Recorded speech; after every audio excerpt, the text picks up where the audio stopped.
9. Ya, Mbak recording baru saja memulai recordingnya. Kita ketemu di acara Research Day seri ke-9 sesuai dengan bulan gitu kalau kata Mbak kami di sini, yaitu bulan September, bulan 9. Di hari ini ada materi mengenai cocok nih, siang-siang yang mungkin mengalami, ya buat yang di Jakarta kali ya, Jakarta dan sekitarnya kayak kan panas banget gitu. Enaknya ngapain? Enaknya bobo gitu ya. Siang hari ini kita akan banyak dapat paparan ya. Kalau bukan hanya pengetahuan tapi paparan juga sebetulnya nih dari narasumber kita. Siapakah dia? Pasti sudah lihat di flyernya. Tapi sebelum saya memperkenalkan pemapar kita di hari ini, ada beberapa hal-hal yang perlu diperhatikan, yaitu di kesempatan kita di siang hari ini ada dua media ya, ada yang offline, ada langsung di ruangan di gedung B ini, ruangan Smart Class ini, ada juga yang bergabung kita bersama-sama di Zoom. Ya, mudah-mudahan sudah pada dapat link Zoom-nya nih yang ada di sini, udah pasti dapat lah ya, atau diteruskan lagi ke teman-teman yang lain biar makin banyak yang bisa dapat informasi mengenai apa yang akan dipaparkan di siang hari ini. Dan tentunya selama pemaparan materi ini berlangsung, peserta harap mematikan mic dan audionya. Video silakan dibuka kalau dirasa pengen buka deh gitu ya. Kalau misalnya mau di off juga tidak apa-apa sebetulnya. Yang penting memang menjaga ketertiban di ruang Zoom selama acara ini berlangsung.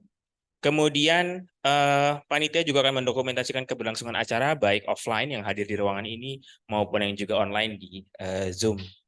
Juga apabila ada pertanyaan boleh dituliskan melalui kolom chat atau bisa bertanya langsung saat saya membuka sesi tanya jawab, dan peserta yang mengikuti kegiatan hingga akhir acara dan juga tentunya mengisi survei dapat akan diberikan e-certificate. Jadi tunggu dan ikuti sampai habis nih dan isi juga surveinya supaya dapat e-certificate-nya. Lumayan kan? Dan materi link rekaman serta e-certificate akan dikirimkan oleh panitia ke alamat email yang didaftarkan oleh para peserta. Jangan lupa Fakultas Psikologi UI dalam hal ini di bawah unit riset RPM, riset dan pengabdian masyarakat, secara berkala akan mengadakan research day juga, dan bulan depan akan ada lagi, ditunggu saja dan pantau terus sosial media dari Fakultas Psikologi untuk mengetahui pada bulan berikutnya kita akan membahas apa. Dan apabila ada pertanyaan, silakan hubungi panitia melalui RPM email ya, rpm.fpsi.ui@gmail.com untuk bisa mendapatkan informasi yang mungkin tidak bisa dipaparkan dalam pertemuan di hari ini ya. Baik, atas nama manajer riset dan pengabdian masyarakat, Ibu Deborah Evina Purba, saya adalah Aditya Warno Menaldi. Saya menggantikan beliau sebagai pembuka di hari ini dan juga sebagai moderator untuk bisa memoderate acara di hari ini. Saya sekarang berada di lab THAMS juga, Toward Healthy Mind, Body, and Sexuality, bersama dengan yang memaparkan materi di hari ini. Siang hari ini kita akan bersama dengan Ibu Salira Hadi Asih, MC, MGPCC, PhD, psikolog. Hafal ya? Ya, saya sangat mengagumi dia, makanya saya hafal banget gelarnya. Nggak banyak tuh yang hafal tuh. Saya bisa cukup lancar menyebutkannya nih, karena memang beliau idola saya di hari ini. Dan hari ini nanti biar beliau sendiri yang akan memaparkan apa sih isinya, dari mulai judul sampai ke kesimpulannya apa, tapi nuansanya adalah mengenai tidur. Dalam beberapa waktu belakangan ini, beliau sedang berkonsentrasi melakukan riset di area kualitas tidur. Nah, mungkin ada yang mulai ngerasain kualitas tidur sekarang agak terganggu. Dulu mungkin pas pandemi enak tidurnya panjang, mungkin ya. Sekarang udah mulai ketemu lagi macet, ketemu polusi. Apakah iya ada pengaruhnya? Dan bagaimana cara kita mengatasi kualitas tidur tersebut supaya tetap baik? Berikut ini saya hadirkan kepada Ibu Salira Hadi Asih yang biasa kita panggil dengan Ibu atau Mbak Alin di sini. Kepada Mbak Alin, saya persilahkan paparannya dan nanti kita akan masuk ke sesi diskusi setelah Mbak Alin memaparkan materinya. Terima kasih banyak. Silakan Mbak. Oke, terima kasih banyak Mas Iman untuk perkenalannya. Suara saya terdengar jelas kan ya? Ya, Oke, tadi kita udah dengar mengenai sedikit pembukaan dari Mas Iman. Mudah-mudahan saya mau menyapa dulu deh sebelum mulai. Terima kasih banyak untuk Bapak Ibu yang sudah hadir offline di sini, dan terima kasih banyak untuk Bapak dan Ibu dan teman-teman yang sudah hadir secara online. Oke, jadi hari ini kita mau bicara mengenai apa sih gitu. Jadi untuk sore hari ini, siang menuju sore, kita akan ngobrol-ngobrol mengenai promosi kualitas tidur melalui praktek sleep hygiene. Jadi temanya pada siang hari ini kita akan berbicara mengenai kualitas tidur itu apa, sleep hygiene itu apa, dan kemudian apa sih yang kita bisa lakukan untuk membuat kualitas tidur kita lebih baik, seperti itu, menjadi lebih improve. Dan di sini saya akan memaparkan, karena kan acara research day ya, jadi saya akan memaparkan 2 penelitian, satu sudah kelar, yang satu lagi ongoing. Dan kalau mau ikut untuk penelitian dan ongoing ini, di akhir kita ada flyernya yang bisa ada beserta QR code-nya yang bisa dipakai untuk langsung mendaftar, dan setelah itu kita akan lihat jadi sebenarnya apa aja sih yang bisa dilakukan kalau dari kajian ilmiah, apa saja yang bisa dilakukan untuk meningkatkan kualitas tidur. Suara saya cukup jelas nggak? Jelas ya. Kalau terlalu cepat tolong diberitahu, karena biasanya kalau udah mulai asik, udah mulai jadi cepat banget seperti itu. Oh, oke. Ya. Oke. Saya diminta naik ke atas supaya lebih terlihat, ini jadi lebih conscious terhadap diri sendiri gitu. Oke, kalau aku di sini, oke kah? Bisa di sini? Sip. Oke, berarti saya pindah ke sini aja ya. Gitu. Jadi tadi Mas Iman sudah memperkenalkan, nama saya Salira Hadiasi, biasanya saya dipanggil dengan panggilan Alin. Saat ini saya adalah ketua lab dari Toward Healthy Mind, Body and Sexuality Lab, biasanya disingkat dengan nama TAMS gitu. Jadi di TAMS ini kita melakukan penelitian tidak hanya terkait mengenai psikologis gitu kan, tapi juga mengenai bagaimana pengaruh psikologis terhadap fisik, bagaimana pengaruh fisik terhadap psikologis, dan juga mengenai kesehatan seksual. Oke, kita masuk yuk gitu.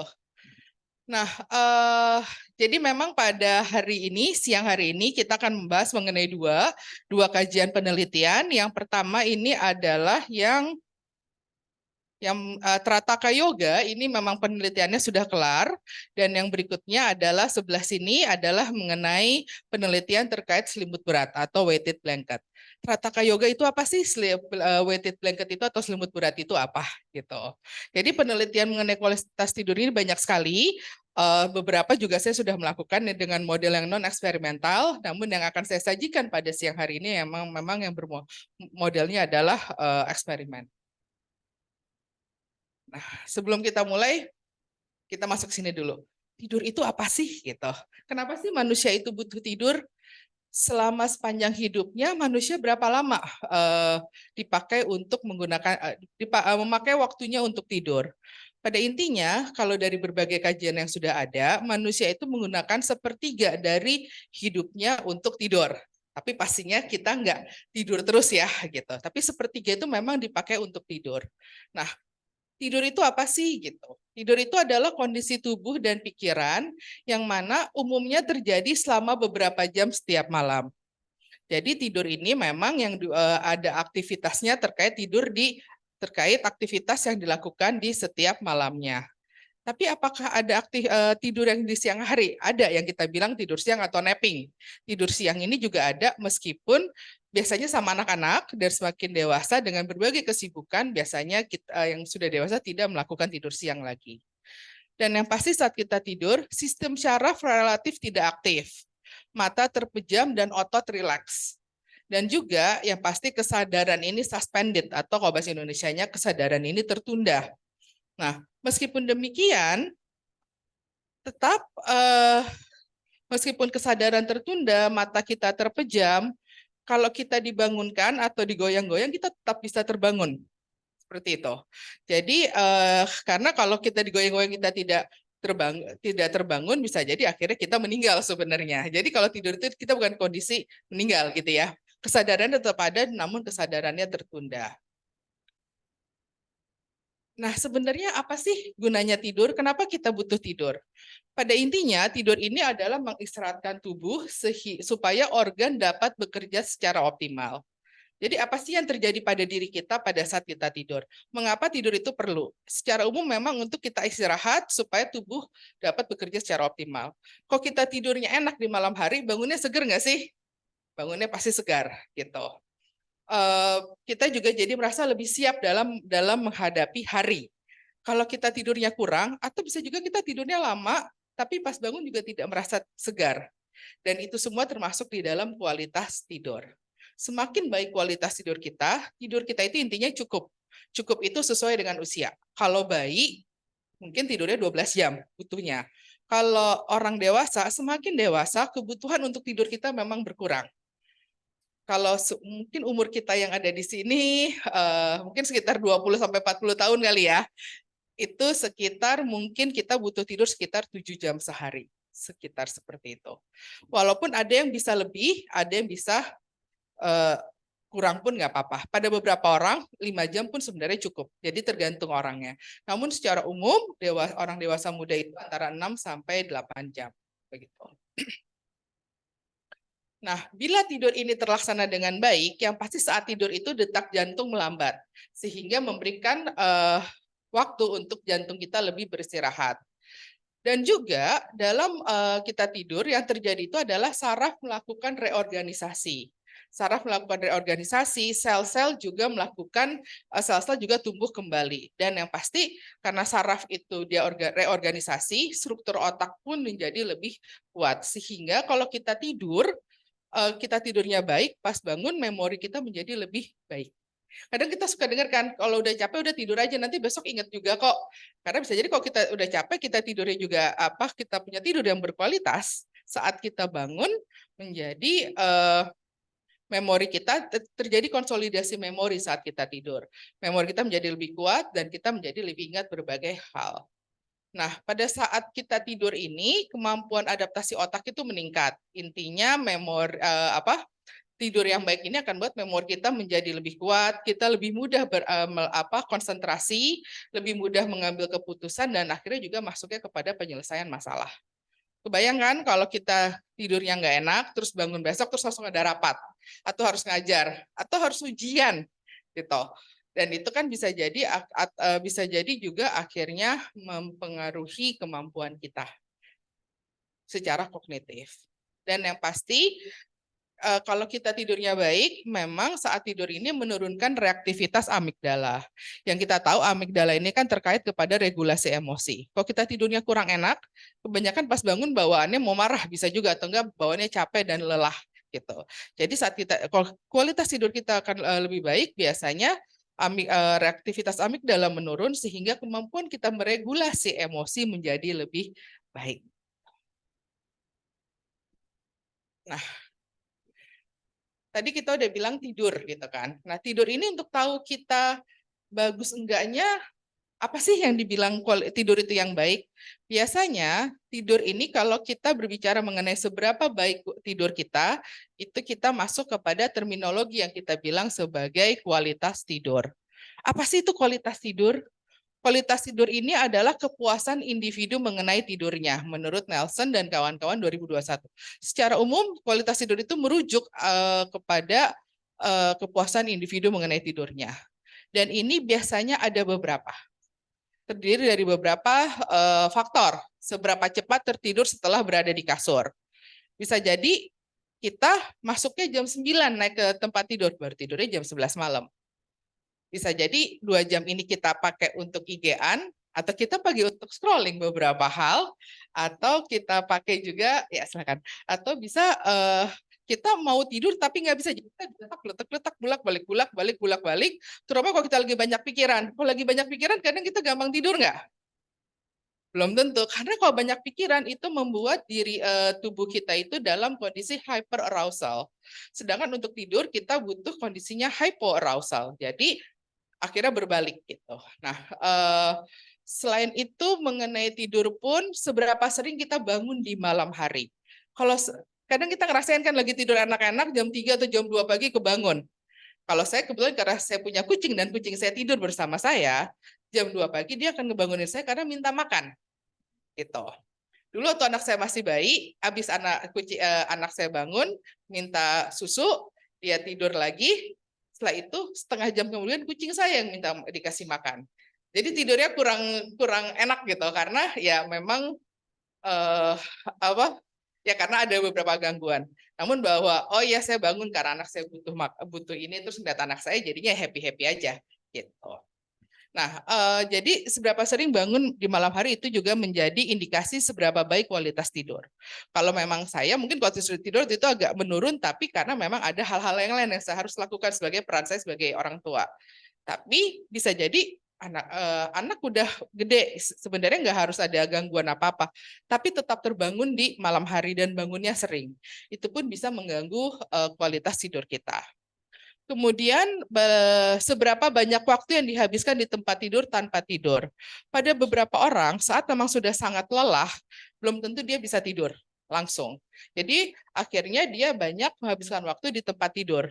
Dan di saat inilah kemungkinan melakukan ruminasi menjadi lebih kuat. Atau bisa jadi sebelum dia tidur, dia melakukan berbagai hal yang intinya membuat badannya hyperarousal atau misalnya minum kafein dan lain sebagainya sehingga membuat tidurnya menjadi lebih sulit gitu. Dan juga kualitas tidur merujuk kepada seberapa banyak waktu di kasur yang digunakan untuk tidur. Jadi dari kita naik ke ranjang, akhirnya kita sampai tertidur, dari kita tertidur sampai kita bangun lagi itu berapa jam itu akan masuk kepada kualitas tidur, masuk kepada penghitungan untuk kualitas tidur. Nah,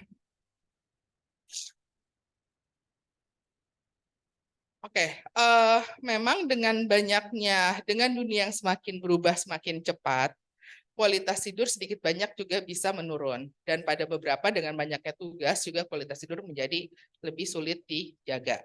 Mungkin kalau mahasiswa bisa juga kan, kalau mau ujian atau lagi banyak tugas, kemungkinan kualitas tidurnya jadi berubah begitu.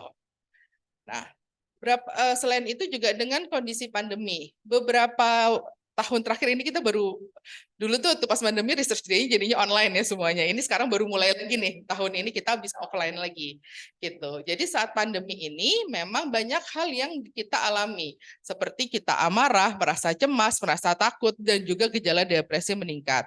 Yang akhirnya secara umum kualitas tidur ini menurun secara global. Dan Indonesia termasuk kualitas tidur yang peringkatnya paling bawah. Yang menariknya adalah gini, setelah pandemi kualitas tidur diharapkan baik lagi karena kondisi kan udah lebih normal. Tapi ternyata enggak. Karena pada beberapa orang saat kualitas tidurnya ini menurun, tidur itu kan kalau kita tahu ada sleep cycle-nya, ada stages-nya. Stages-nya ini menjadi fragmented, jadi semakin sulit bagi kita untuk masuk ke deep sleep gitu. Nah, jadi salah satu yang memang biasanya dilakukan, yang penelitiannya juga dilakukan adalah untuk apa sih yang bisa dilakukan, apa saja hal yang bisa mempromosikan kita untuk tidur atau meningkatkan kualitas tidur. Dan ini yang kita akan bicarakan hari ini, yaitu mengenai sleep hygiene. Sleep hygiene ini adalah praktek perilaku dan kondisi lingkungan yang dapat meningkatkan kualitas tidur serta menghindari perilaku atau zat atau kondisi lingkungan yang dapat menurunkan kualitas tidur. Intinya berbagai perilaku atau promoting behavior yang tujuannya itu untuk mempromosikan tidur kita. Dan hal-hal yang bisa mengganggu tidur kita itu yang kemudian diturunkan, gitu, yang dihilangkan. Jadi itu yang dinamakan sleep hygiene. Nah, sleep hygiene ini memang saya secara pribadi tertarik untuk mengetahuinya karena ini bisa mempromosikan tidur tanpa harus meminum obat. Kalau obat, pada beberapa memang butuh obat tidur, namun obat tidur juga makin lama toleransi kita terhadap obat tidur, terhadap dosisnya juga semakin meningkat. Jadi dosisnya harus semakin tinggi dan akhirnya bisa membuat kita lebih ketergantungan. Karena itu memang sebelum sampai ke sana, mungkin yang bisa ada cara lain yang bisa kita pakai, yaitu salah satunya adalah sleep hygiene. Jadi memang saya juga tertarik untuk tahu bagaimana sih dampak perilaku sleep hygiene itu apa aja dan bagaimana dampaknya gitu. Dahulu biasanya sleep hygiene ini biasanya dicek pada orang yang mengalami mengalami kesulitan tidur. Namun along the way banyak orang yang juga mengalami kesulitan tidur dengan adanya gadget dan berbagai hal, sehingga akhirnya sleep hygiene ini tidak hanya penting untuk orang yang mengalami gangguan tidur, tapi untuk membuat kita lebih baik tidurnya juga mungkin bisa sesuatu yang diterapkan. Gitu. Di antara kita ada nggak sih yang pas bangun nggak ngecek HP, ngelakuin yang lain dulu? Biasanya kan pada ngecek HP dulu kan, langsung gitu. Sebelum tidur yang ditaruh terakhir kali apa? HP gitu. Sedangkan kita HP itu ada blue light-nya yang bisa mengganggu tidur kita gitu. Tapi saya juga sama sih. Bangun yang saya cek HP-nya dulu, saya lihat jamnya jam berapa gitu kan. Atau terakhir kali biasanya yang ditutup sebelum HP-nya di silent adalah IG gitu nggak? Atau Twitter atau teman-temannya gitu. Oke. Kita lihat yuk. Nah, sleep hygiene ini memang kita bisa lihat sebagai intervensi untuk meningkatkan kualitas tidur kita. Pada beberapa seperti mematikan gawai 30 menit sebelum tidur. Ini boro-boro 30 menit ya. Yang ada sebelum tidur kita baru kelar juga HP-nya. Atau pas naik ke tempat tidur kita bawa HP. Bukannya ditaruh kita bawa. Bener nggak sih? Terus mematikan lampu dan menyesuaikan suhu ruangan pada temperatur yang nyaman. Memang lampu ini sebenarnya kalau lampu itu kebiasaan. Namun makin ke sini kalau kita lampunya kondisi ruangannya lebih gelap itu lebih mudah membuat kita untuk tertidur, untuk memejamkan mata karena stimulus cahaya yang masuk ke mata semakin berkurang. Dan yang pasti temperatur yang nyaman itu akan sangat membantu. Kalau terlalu panas kita bisa tidur nggak? Enggak. Terlalu dingin? Enggak juga. Jadi memang temperaturnya harus yang pas. Nah, temperatur yang pas itu biasanya memang yang adem.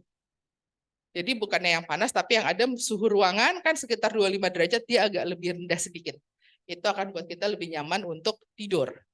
Meskipun nanti pas kita tidur, tergantung. Kalau yang tidurnya sudah seumur saya, pas tidur temperaturnya menjadi lebih dingin di ruangan, saya akan kebangun karena kedinginan.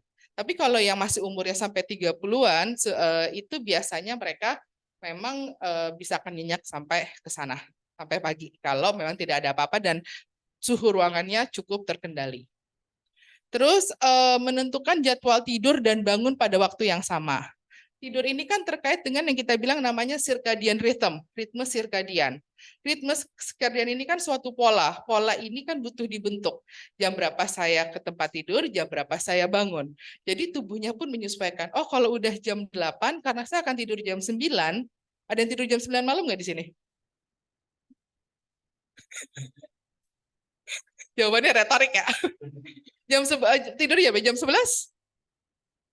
Setengah 12. Bangunnya jam berapa? Jam 5. Kenapa Mas Iwan? Semalam saya berhasil tidur jam 9, Mbak, karena memang ngantuk banget. Mungkin memang mendukung pertemuan di hari ini yang tentang tidur kali ya. Ya, dan berhasil. Biasanya jam 11 lewat. Jam 11 lewat ya. Thank you. Oke, thank you Mas Iman. Semalam itu saya tidur jam setengah 1 karena saya lagi baca novel gitu. Terus kelar baca novelnya belum kelar, tapi saya masih pengen, tapi saya udah ngantuk, akhirnya saya paksa tidur juga gitu kan. Jadi kadang ada beberapa hal yang buat kita akhirnya ya jadi gini, saya tahu teorinya, saya tahu apa yang harus dilakukan untuk menjalankannya, ya kadang sambil diusahakan gitu.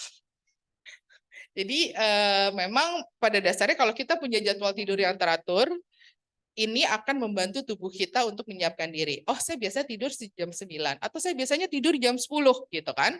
Jadi akhirnya yang terjadi tubuh kita jadi terbiasa, oh jam segini saya udah mulai menurun. Tubuhnya juga menyesuaikan gitu.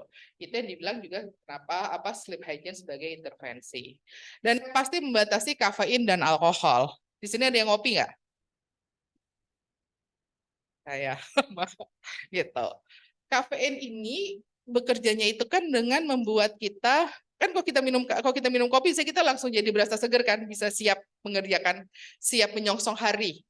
Tapi sebenarnya kafein itu dampaknya apa sih? Kenapa dengan kalau kita minum kopi kita jadi lebih ngerasa bisa siap? Karena pada dasarnya kopi itu membuat tubuh kita, kafein itu membuat tubuh kita berada dalam kondisi yang alert, membuat kita berada dalam kondisi yang stressful. Karena kafein membuat kita berada dalam kondisi yang stressful, tubuh kita dibuat dalam kondisi stres, kita yang pasti jadinya membuat kita yang pasti kan kalau kita dalam kondisi stres kan ada tantangan yang harus kita hadapi. Nah, saat kita menghadapi tantangan, tubuh kita kan jadi menyesuaikan juga, adrenalinnya lebih banyak, adrenalinnya lebih meningkat, detak jantung juga meningkat. Itu yang dilakukan kafein sebenarnya. Kenapa kita jadi berasa lebih segar? Ya karena adrenalinnya dipompa terus ke dalam ke tubuh kita untuk kita siap menghadapi si tantangan itu. Gitu. Jadi pada beberapa memang kafein ini kalau bisa memang dikurangi menjelang tidur. Kalau dulu saya itu masih bisa tuh 5, 6, 7 tahun yang lalu saya minum kopi jam 10 malam, jam 11 saya tidur saya bisa. Sekarang sulit. Kalau saya minum kopi jam 10 bisa jam 1 saya masih melek itu bisa gitu.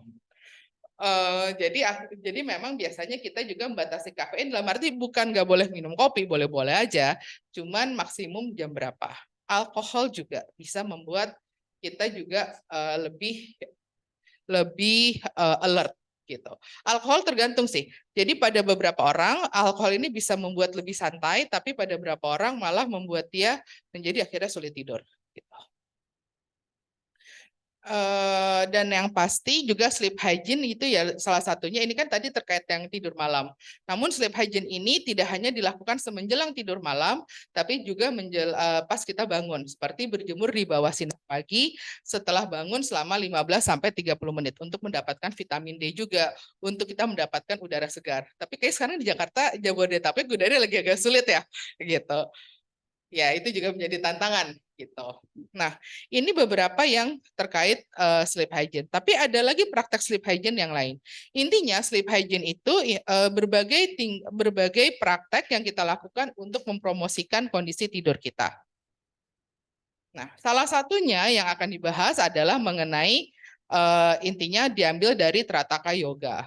Yoga itu apa sih gitu? Bentuk relaksasi dan meditasi yang membantu pikiran kita untuk fokus, memberikan rasa tenang, damai, dan bahagia. Pada dasarnya, kalau kita merasa tenang, tubuh kita dalam keadaan hypoarousal. Dengan keadaan hypoarousal membuat kita menjadi lebih mudah untuk tidur. Yoga ini bermacam-macam. Yang kemarin baru dilakukan, jadi yang melakukan penelitian ini adalah mahasiswa saya, udah lulus. Dia mengenai bagaimana efektivitas Rataka Yoga untuk untuk mempromosikan kualitas tidur. Rataka Yoga adalah salah satu bentuk dari Hatha Yoga yang dilakukan dengan cara menatap tajam pada titik kecil.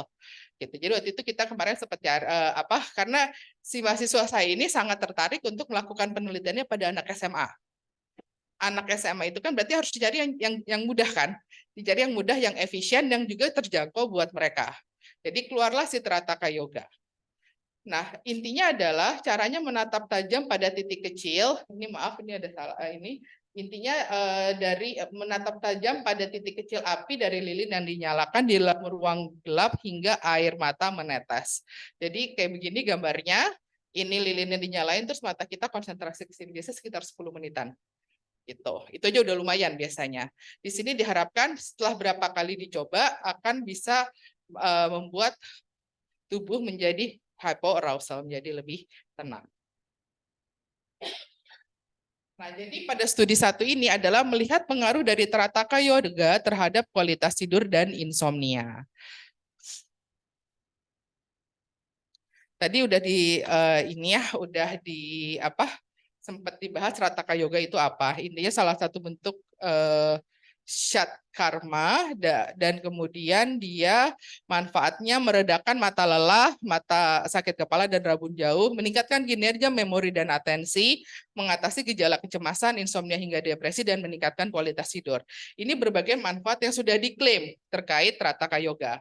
Terus kita ingin tahu kemarin mahasiswa saya namanya Dea. Jadi kira-kira apa ya Mbak gitu. Kalau benar nggak sih si Trataka Yoga itu keren ya gitu kan, segitu bisa mempengaruhinya. Terus kalau di siswa gimana? Terus kita yaudah coba aja deh Trataka untuk meningkatkan kualitas tidur dan juga menurunkan insomnianya. Nah, jadi penelitian ini memang tipenya penelitian ini memang block control pre-post design. Jadi ini kelompok eksperimen. Jadi penelitian eksperimental di mana di dalamnya ada 2 kelompok yang kontrol dan satu lagi kelompok eksperimen. Ini dilakukan pada siswa kelas 12 dan mereka minimal 18 tahun. Gitu. Kita cari 18 tahun sebenarnya juga mungkin ada ini juga sih. Karena kalau ada alasan mungkin salah satunya juga 18 tahun itu kan sudah dianggap dewasa. Jadi kalau kita bikin penelitian dia pada 18 tahun ke atas, kita tidak harus minta informed consent kepada orang tuanya karena dianggapnya udah bisa gitu. Udah dewasa. Terus udah gitu memiliki skor PSKI ini adalah pengukuran untuk kualitas tidur, Pittsburgh Sleep Quality Index. PSKI itu semakin tinggi skornya semakin buruk. Dan ini Dan ini kita buat di PSKI-nya setidaknya 5 gitu kan. Terus untuk ISI ini adalah Insomnia Severity Index untuk melihat seberapa dia mengalami insomnia. Biasanya memang kualitas tidur dan insomnia ini kalau kita melakukan penelitian pada tidur, biasanya kualitas tidur dan insomnia juga dicek seperti apa. Karena ini bisa saling mempengaruhi gitu. Kita ambil insomnianya dari ISI ini minimum 8 gitu kan, karena di atas 8 itu sudah masuk kepada kemungkinan ada indikasi insomnia yang sedang gitu. Jumlah partisipannya 61, 31 kelompok eksperimen, 30 kelompok kontrol. Ini dilakukan di salah satu SMA gitu. Pengambilan sampelnya jadi yang kelas 12 yang sudah di atas 18 minimum 18 tahun dikumpulkan di satu ruangan, dikasih penyuluhan mengenai tidur, kemudian setelah itu dibagi secara random ke dalam kelompok gitu kan, kelompok eksperimen atau kontrol. Dan setelah itu memang ada block randomization. Jadi bisa jadi kan kalau tidur itu kan terkait hormon juga kan. Kalau perempuan kalau lagi PMS mungkin lebih sulit tidur karena perutnya juga tidak nyaman. Jadi gender menjadi sesuatu yang kita perhitungkan juga. Jadi variabel yang butuh diperhitungkan pada saat penelitian mengenai tidur. Jadi di sini jenis kelaminnya di blok. Jadi di kelompok eksperimen dan di kelompok kontrol memiliki presentase jenis kelamin yang sama, yang setara. Ini alat ukurnya, kita terusin aja. Terus kalau metode statistiknya kita pakai repeated measure ANOVA karena pre dan post dan ada kelompok kontrol dan kelompok eksperimen. Nah, ini prosedurnya kita masukin asesmen kebutuhan dulu untuk tahu bagaimana gambaran tidur, dan gambaran kualitas tidur dan gambaran insomnia pada kelas 12 ini. Kemudian dikasih penyuluhan mengenai sleep hygiene, kita mengambil partisipan, sosialisasi prosedur penelitian, kemudian pengisian jurnal. Di sini sudah mulai masuk kepada treatmentnya, kepada fase aktif dalam penelitian ini, di mana yang masuk kelompok eksperimen, mereka harus melaksanakan sebelum mereka tidur selama 1 minggu dan mereka mengisi jurnal. Kalau kelompok kontrol, mereka mendapatkan buklet. Jadi bukannya mereka nggak dapat apa-apa, mereka dapat buklet mengenai sleep hygiene. Dan itu buklet mengenai sleep hygiene ini sebenarnya kan kenapa tetap dikasih buklet? Karena sebenarnya buklet mengenai sleep hygiene mereka bisa cari informasi dari mana aja, gitu. Jadi dari tim peneliti kami berasumsi kalau memang pun dikasih buklet itu nggak masalah karena toh mereka bisa dapat informasi itu dari mana aja, gitu. Jadi dianggap tidak mengganggu si penelitian ini. Kemudian data, post-test, debriefing dan pembagian reward. Nah ini hasilnya, ini dari hasil asesmen kebutuhan. Ini usianya seperti ini yang kita ambil sebenarnya yang 18 tahun, terus kita disampling lagi. Ini kalau kita lihat sebagian besar anak kelas 3, anak kelas 12 itu kelas 3 SMA, mereka memiliki skor rata-ratanya kualitas tidurnya 9. Ini sebenarnya gini, kualitas tidur itu kemungkinan besar semakin kita menua dia akan semakin menurun. Kalau umur 18 tahun aja ini kita bisa bayangkan nantinya seperti apa gitu nggak sih? Gitu. Bisa makin parah sebenarnya kan gitu. Terus kalau insomnia severity index-nya ini sebenarnya masih cukup oke karena 9,8. Ini pun sebenarnya sudah mengindikasikan mengindikasikan bahwa ada ya mereka mulai mengalami insomnia sedang. Dan balik lagi, insomnia ini semakin kita tua kemungkinan kenanya semakin tinggi. Jadi kalau mereka umur 18 kan lagi fit-fitnya ya kelas 3 SMA kan sebenarnya. Lagi fitnya aja mereka sebenarnya kondisinya udah kurang, ya tidurnya kurang oke gitu. Gimana nantinya gitu kan gitu. Jadi ini makanya sebagai ya makanya saya sangat tertarik juga sama tidur karena ngeliat kondisinya kok makin lama makin memburuk juga gitu. Plus waktu saya S3 tidur saya juga nggak baik sih. Itu juga gitu. Nah, ini gambaran umum partisipan. Jadi tadi kan ini gambaran yang di kelas 3 SMA yang 18 tahun 303 terus kita ambil 60. 60 ini usianya 18 tahun, yang 19 tahun satu orang. Dan kalau kita lihat ternyata ini pas di awal juga lebih buruk lagi gitu. PISKI-nya 12,1 berarti makin tinggi kan gitu. Dan si insomnia severity index-nya ini 15,2 gitu. Yang artinya kalau di atas 15 itu sebenarnya insomnianya sudah ya sedang udah menuju ke berat juga gitu. Sebenarnya sedang ke atas gitu. Sorry. Nah, ini hasil analisis post-testnya. Kita langsung masuk aja ya. Jadi hasilnya ini memang signifikan. Kalau dilihat, ada perbedaan yang signifikan antara kelompok kontrol dan kelompok eksperimen terkait kualitas tidur setelah mereka seminggu melakukan Trataka Yoga. Gitu. Yang mana saat pretest rata-rata mereka memang tinggi gitu kan untuk skor kualitas tidur. Setelah post-test ini memang menurun, dua-duanya menurun. Namun untuk kelompok eksperimen penurunannya jauh lebih steep, jauh lebih curam daripada yang kontrol. Tapi bisa jadi ada pertanyaan, kok yang kontrol tetap turun ya? Padahal kan yang kontrol tidak melakukan apa-apa gitu. Nah, biasanya pada partisipan saat mereka ikut penelitian, meskipun mereka bukan di kelompok eksperimen, tapi mereka di kelompok kontrol, biasanya mereka lebih aware mengenai kebiasaan tidurnya mereka. Jadi mereka akan sedikit banyak memperbaiki. Jadi kemungkinan memang ini expected, dua-duanya menurun, namun yang eksperimen penurunannya jauh lebih curam. Gitu. Kita lihat yuk berikutnya. Ini untuk skor PISKI. Kalau yang untuk skor, sebentar. Untuk skor insomnianya, kalau dilihat, ini juga sama penurunan. Jadi yang di eksperimen, yang kelompok Trataka Yoga, mereka menurunnya jauh lebih curam. Kalau yang dikontrol, mereka menurun, tapi penurunannya ini sebenarnya tidak signifikan kalau yang kelompok kontrol. Kelompok eksperimen penurunannya memang signifikan. Dari skornya sekitar hampir 15 menjadi skornya di bawah 11.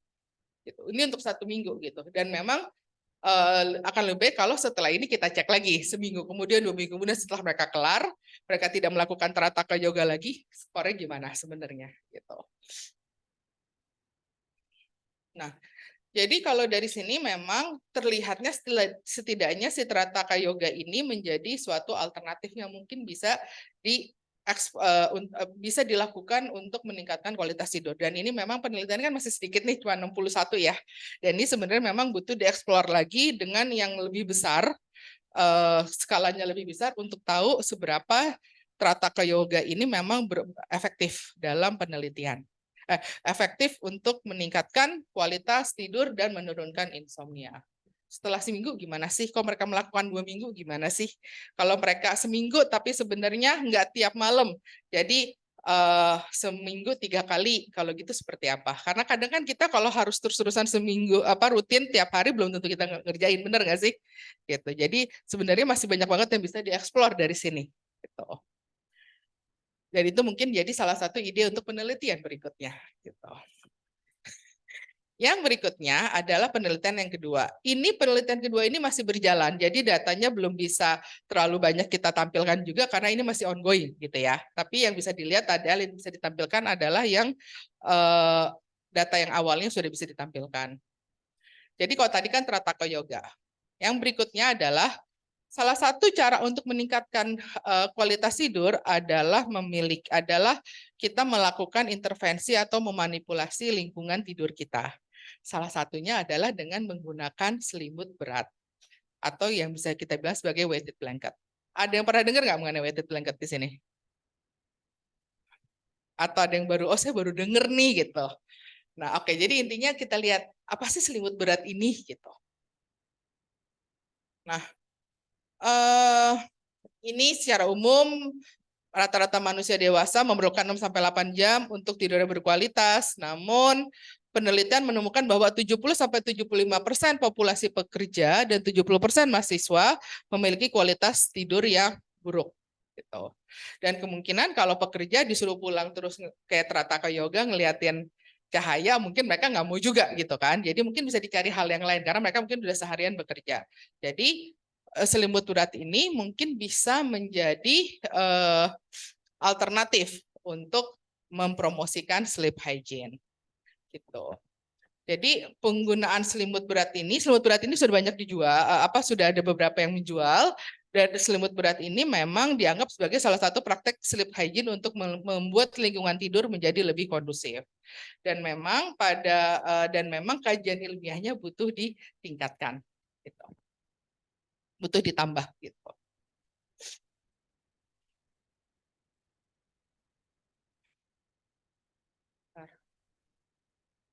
Nah, selimut berat itu apa sih? Selimut berat ini memang selimut yang didesain khusus sehingga beratnya sekitar 10% dari berat tubuh. Dengan selimut berat ini 10% dari berat tubuh, jadi kira-kira kalau berat kita 50 kg, berarti berapa tuh? 5 kilo gitu. Kalau saya mungkin berapa kilo gitu, di atasnya itu gitu kan, tergantung berat badan. Selimut berat ini memang karena dia berat, dia akan memberikan sensasi seperti tubuh kita kayak dipeluk.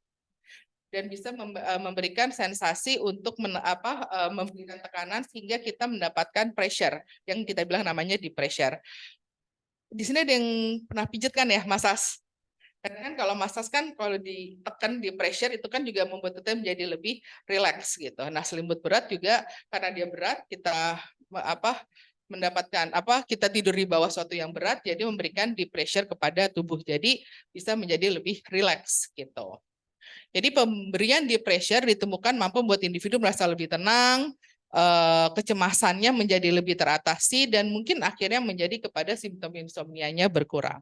Nah, ini memang penelitiannya banyak di luar negeri, dan kita coba untuk di sini. Nah, balik lagi kalau untuk selimut berat ini, tadi kebalikan kalau Hatha Yoga kan itu untuk yang di bawah 18, setidaknya 18 lah gitu anak-anak siswa SMA. Kalau ini memang populasi umum berusia 18 tahun ke atas dengan kualitas tidur yang buruk. Durasi gunanya adalah 2 minggu gitu. Dan untuk desainnya pre dan post experimental and control group design. Jadi mereka setelah mengisi screening dan memang sesuai dengan yang kita mau kriteria partisipannya, mereka akan dikasih akan masuk pada assessment untuk pre, dapat nilai-nilainya, kemudian mereka akan di random, mereka dapat eksperimental atau grup kontrol. Kalau yang eksperimen ini mereka akan dikasih selimut berat gitu kan. Kalau yang kontrol enggak, dan setelah 2 minggu baru kita cek lagi gitu. Nah, ini selimut berat. Jadi pada saat penelitian selimut beratnya ini, jadi partisipan diminta untuk tidur dalam waktu 2 minggu ini berat. Dan ini dilakukan di rumahnya masing-masing. Kenapa kita pilih yang settingnya naturalistik? Karena kan kalau tidur itu kan sesuatu yang juga kita nyaman nggak nyaman gitu nggak sih? Kalau mereka harus datang ke lab dan tidur di lab atau tidur di hotel, sesuatu yang baru buat mereka, belum mereka tidurnya bagus juga gitu. Jadi kita memang biarkan balik ke setting naturalnya mereka. Selain itu, mereka juga akan dipakaikan smartwatch untuk mengukur mengenai aktivitas sehari-hari. Karena aktivitas sehari-hari juga memang bisa mempengaruhi tidur di malam hari.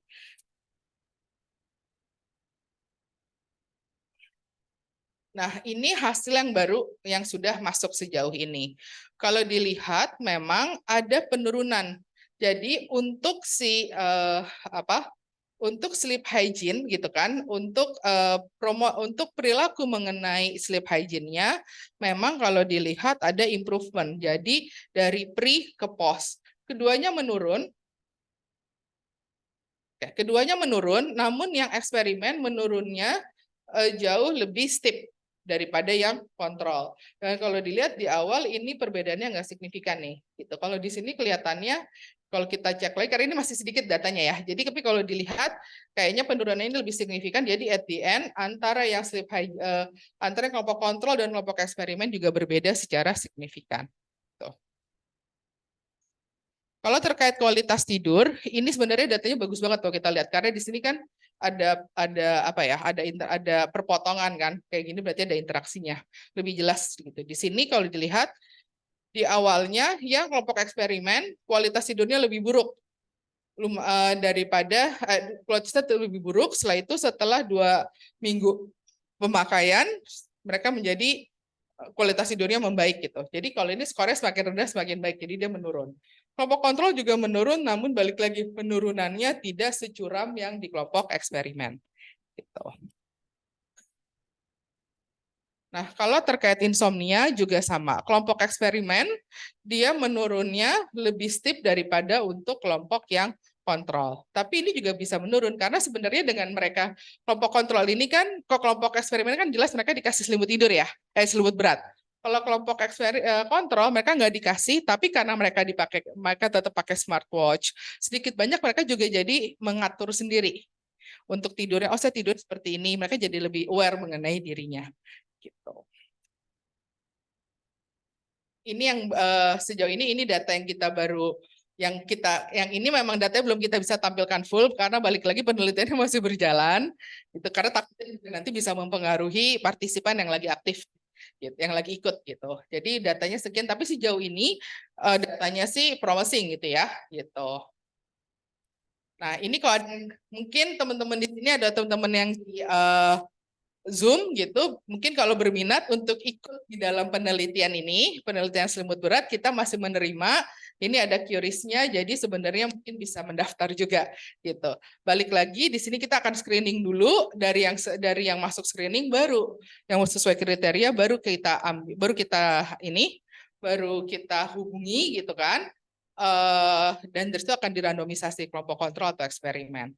Tapi yang pasti mau masuk kriteria atau enggak, kalau udah ikut screening akan mendapatkan hasil dari screeningnya itu.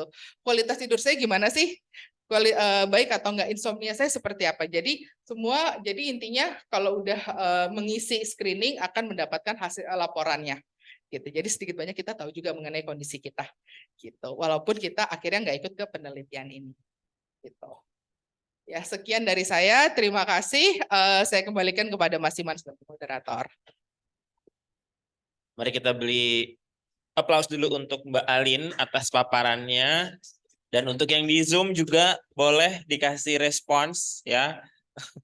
Oke, ada beberapa, iya ada chat di sini saya baca sedikit. Ruangan pakai AC ya, kalau enggak panas banget malah nggak bisa tidur. Iya, itu salah satu kondisinya. Mbak Alin boleh, ya silakan Mbak Alin. Betul, tidur ya. Ternyata tidur itu menjadi sebuah studi sendiri ya, eksplorasinya banyak, mendalam, dan tentunya sebagaimana problem-problem dan cara penanganan yang semakin bervariasi, maka tentang tidur sendiri pun juga semakin banyak juga intervensinya. Mungkin beberapa tahun belakangan ini dan mungkin banyak di-boost oleh situasi pandemi itu, awareness mengenai yang namanya mental health itu semakin tinggi ya. Bahkan berbagai aspek kita masukin sebagai aspek yang kita bisa lihat menunjang mental health kita. Salah satunya adalah tidur gitu ya. Dan mungkin bagi peserta yang ada di ruangan ini maupun partisipan yang ada di Zoom juga bisa berefleksi sedikit ke belakang. Iya ya, dulu kenapa waktu disuruh tidur sama mama tuh nggak mau ya waktu kecil ya.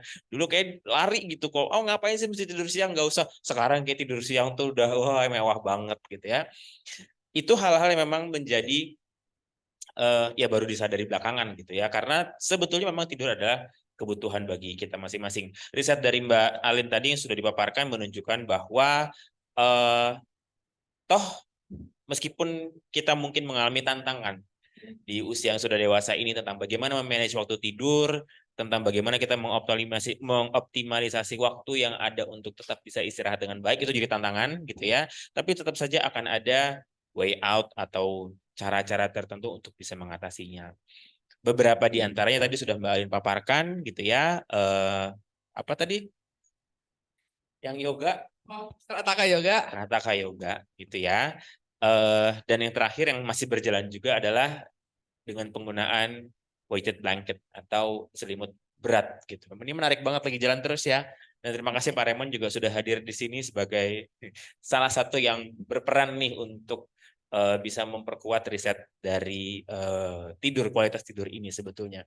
Baik, sambil kita mungkin dari ruangan ini dulu ada yang mau bertanya untuk Mbak Alin? Sesi tanya jawab kita mulai dari sekarang. Ada yang mau bertanya? Silakan. Nama Mbak kami pakai oke. Langsung aja. Baik, terima kasih untuk kesempatan yang telah diberikan kepada saya. Sebelumnya saya Rizka, peminatan dari Psikologi Pendidikan, Magister Pendidikan ya. Magister Psikologi Peminatan Pendidikan angkatan 2023. Kebetulan saya gap year-nya dari S1 ke S2 itu sekitar 6 tahun, jadi mungkin agak lupa-lupa sedikit terkait penelitian untuk eksperimen. Cuma dari penelitian Mbak Alin ya cukup menarik. Yang pengen saya tanyakan, biasanya eh, untuk partisipannya ketika di awalnya di screening kemudian ditentukan akan masuk di kelompok eksperimen atau kelompok kontrol. Bukan biasanya dipilih untuk menjadi partisipan itu dalam karakteristik yang sama gitu. Kalau tadi kan diukur pakai PSIQ ya, Mbak ya. Iya, PSI gitu tadi. Cuma tadi yang saya lihat itu start awal skornya itu berbeda. Jadi ada yang 10 untuk di eksperimen, kemudian yang kelompok kontrol ternyata ada sekitar 8 tadi gitu.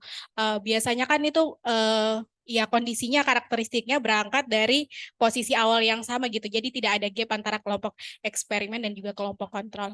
Kalau kondisi seperti itu bagaimana? Gitu. Terima kasih Mbak Alin. Mbak Rizka, terima kasih banyak. Mbak Rizka gap year-nya udah sama kayak nyelesain 1 kali SD lagi ya sebenarnya ya, 6 tahun ya. Oke, tapi pasti pengalamannya banyak tuh dari situ tuh. Oke, terima kasih. Jadi kalau boleh kurang lebih saya simpulin sedikit, pertanyaannya adalah tentang bagaimana baseline data sebetulnya ya. Kalau ada perbedaannya, apakah mungkin akan lebih ke apakah harus sama persis atau memang itu pun sudah bisa menjadi sebuah studi gitu kali ya. Oke, Mbak Ali mau langsung jawab? Ya. Silakan, Mbak. Boleh, ya. Terima kasih banyak Mbak Rizka. Ini pertanyaan bagus banget nih. Pertanyaannya metodologi penelitian gitu kan, gitu. Jadi memang idealnya adalah kita mendapatkan yang sangat tipis perbedaannya gitu. Namun terkadang itu juga butuh waktu. Ini kan tadi baru data awal juga kan ya. Jadi belum semuanya kelar dan memang ada beberapa pada saat kita melakukan penelitian ada yang stop juga di tengah jalan gitu. Jadi akhirnya yang kita cek akhirnya memang secara statistik juga. Ini perbedaannya walaupun ada perbedaan dia signifikan atau enggak. SD-nya ini cukup berbedanya seperti apa gitu. Kalau dilihat perbedaannya memang tidak signifikan gitu. Jadi itu setidaknya waktu awal juga saya agak deg-degan pas ngelihat gitu kan. Aduh ini gimana gitu kan. Karena kalau baseline-nya beda kan wajar banget trajektorinya akan berbeda, pasti bisa sangat beda gitu kan jatuhnya. Nah, tapi pas dilihat gitu kan, ternyata mereka perbedaannya tidak signifikan di pre-nya gitu. Jadi itu oke, ini setidaknya sedikit banyak karena dia tidak signifikan, ini sebenarnya menjadi sesuatu yang setidaknya berarti ini cukup setara gitu. Dan ini kan datanya masih akan nambah lagi nih sejauh ini, masih akan masuk lagi, nanti kita lihat lagi seperti apa gitu.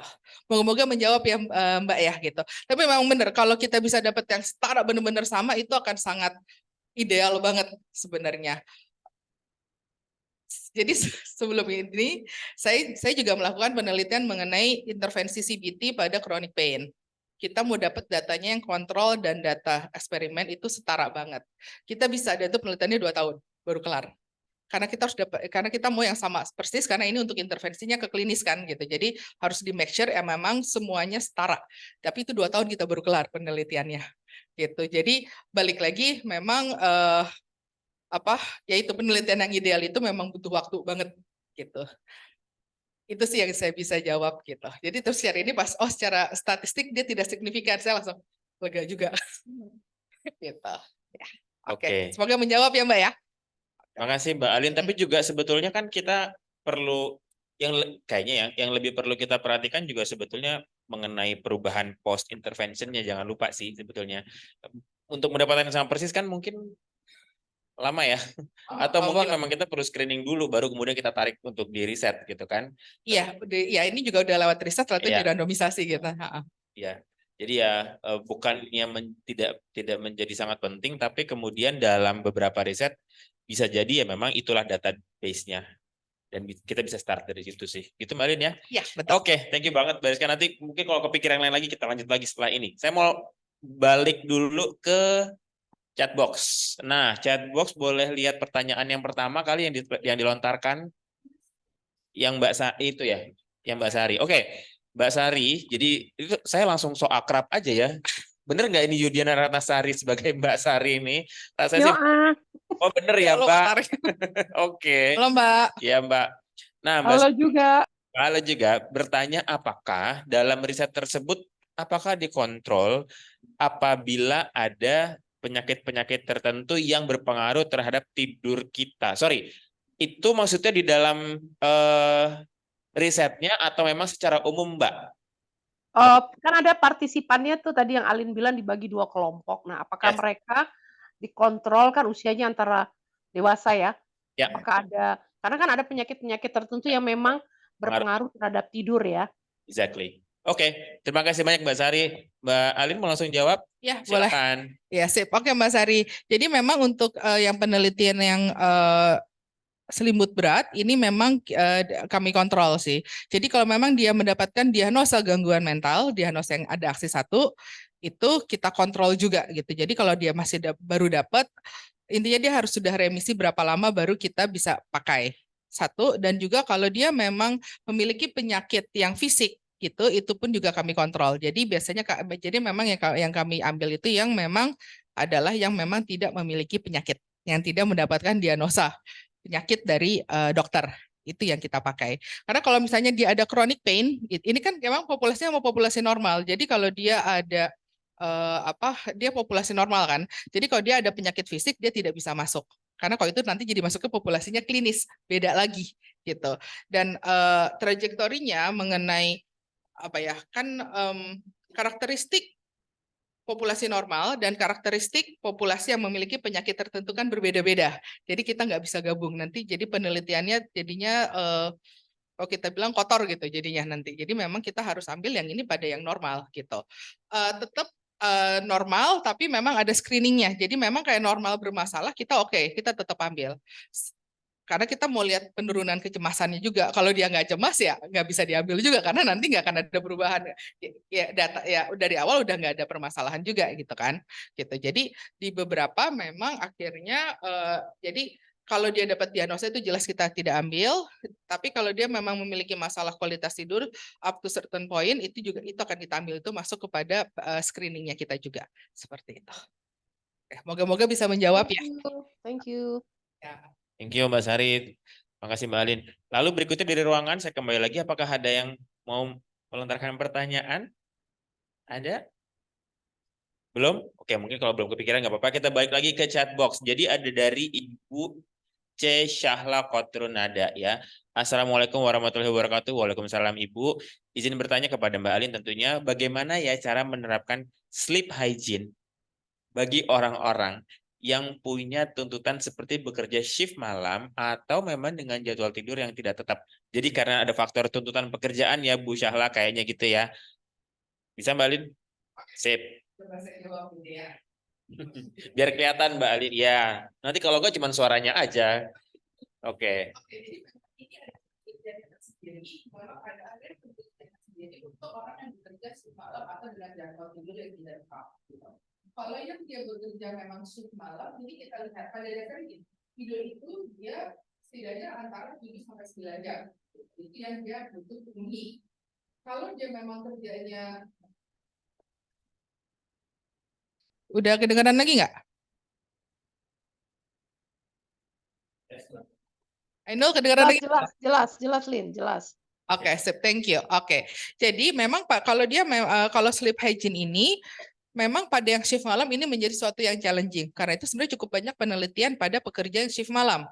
Seperti yang security kan mereka ada shift malamnya seperti itu. Atau pekerja yang misalnya jadi supir taksi di mana mereka punya shift malam. Nah, balik lagi kalau di sini memang sleep hygiene-nya itu akhirnya yang paling mungkin itu seperti apa? Tadi kalau kita lihat sleep hygiene itu kan ada yang kalau bisa waktunya itu tidak yang kalau bisa kan tidurnya kan jam sekian sampai jam sekian, tapi karena shift malam itu kita nggak bisa gitu. Tapi kan ada beberapa hal, misalnya tetap kondisi kondisi ruangan tidurnya seperti apa. Saat mau tidur apa yang dia bisa hindari, apa yang dia bisa lakukan untuk supaya dia bisa tetap tidur. Selain itu, yang biasanya shift malam ini tantangannya mereka biasa minum kopinya banyak gitu kan, atau merokoknya banyak. Jadi kerokok mungkin agak sulit untuk dikurangi, namun kalau yang kopinya ini sebenarnya itu yang bisa juga kita terapkan. Jadi zat-zat yang membuat kita menjadi lebih bangun itu yang dikurangkan, dan kondisi ruangan tidurnya itu yang dibuat lebih baik gitu sebenarnya. Itu sejauh ini yang saya tahu penelitiannya seperti itu. Tapi memang ini masih ongoing karena makin ke sini juga ternyata kayaknya kayak yang saya baca itu kalau yang mengenai shift malam ada beberapa hal yang kecemasan atau apa. Jadi yang sebenarnya tidak terkait apa ya. Jadi nggak hanya terkait praktek tidur tapi ada kondisi psikologis yang butuh dicek juga seperti itu. Moga-moga membantu ya. Siapa tadi? Oke, Bu Syahla. Bu Syahla. Oke, Gitu. makasih banyak Mbak Alin. Mbak Alin di situ aja jangan kemana-mana Mbak. biar bisa langsung TikTok ya. Oh, Nah, oke. berarti menarik banget dong Mbak. Sebetulnya memang bagi orang-orang yang bentuk pekerjaannya itu terpaksa mau nggak mau shift-shiftan itu ada gangguan pasti dalam sleep hygiene ya, mau nggak mau ya. Iya, ada Gitu kan? ini. Ha. Sampai akhirnya mereka mengubah gaya bekerjanya, baru kemudian sleep hygiene jadi bisa lebih baik. Gitu nggak sih sebetulnya? Iya, jadi memang ini sangat challenging pada orang yang kerjanya ini ya shift malam ya, karena sleep hygiene-nya jadi berkurang. Gitu. Dan mungkin pada beberapa orang, ya saya pernah beberapa kali naik taksi dan mereka bilang saya lebih suka narik malam hari ke pagi hari Pak, dia bilang gitu. Saya lebih suka kalong.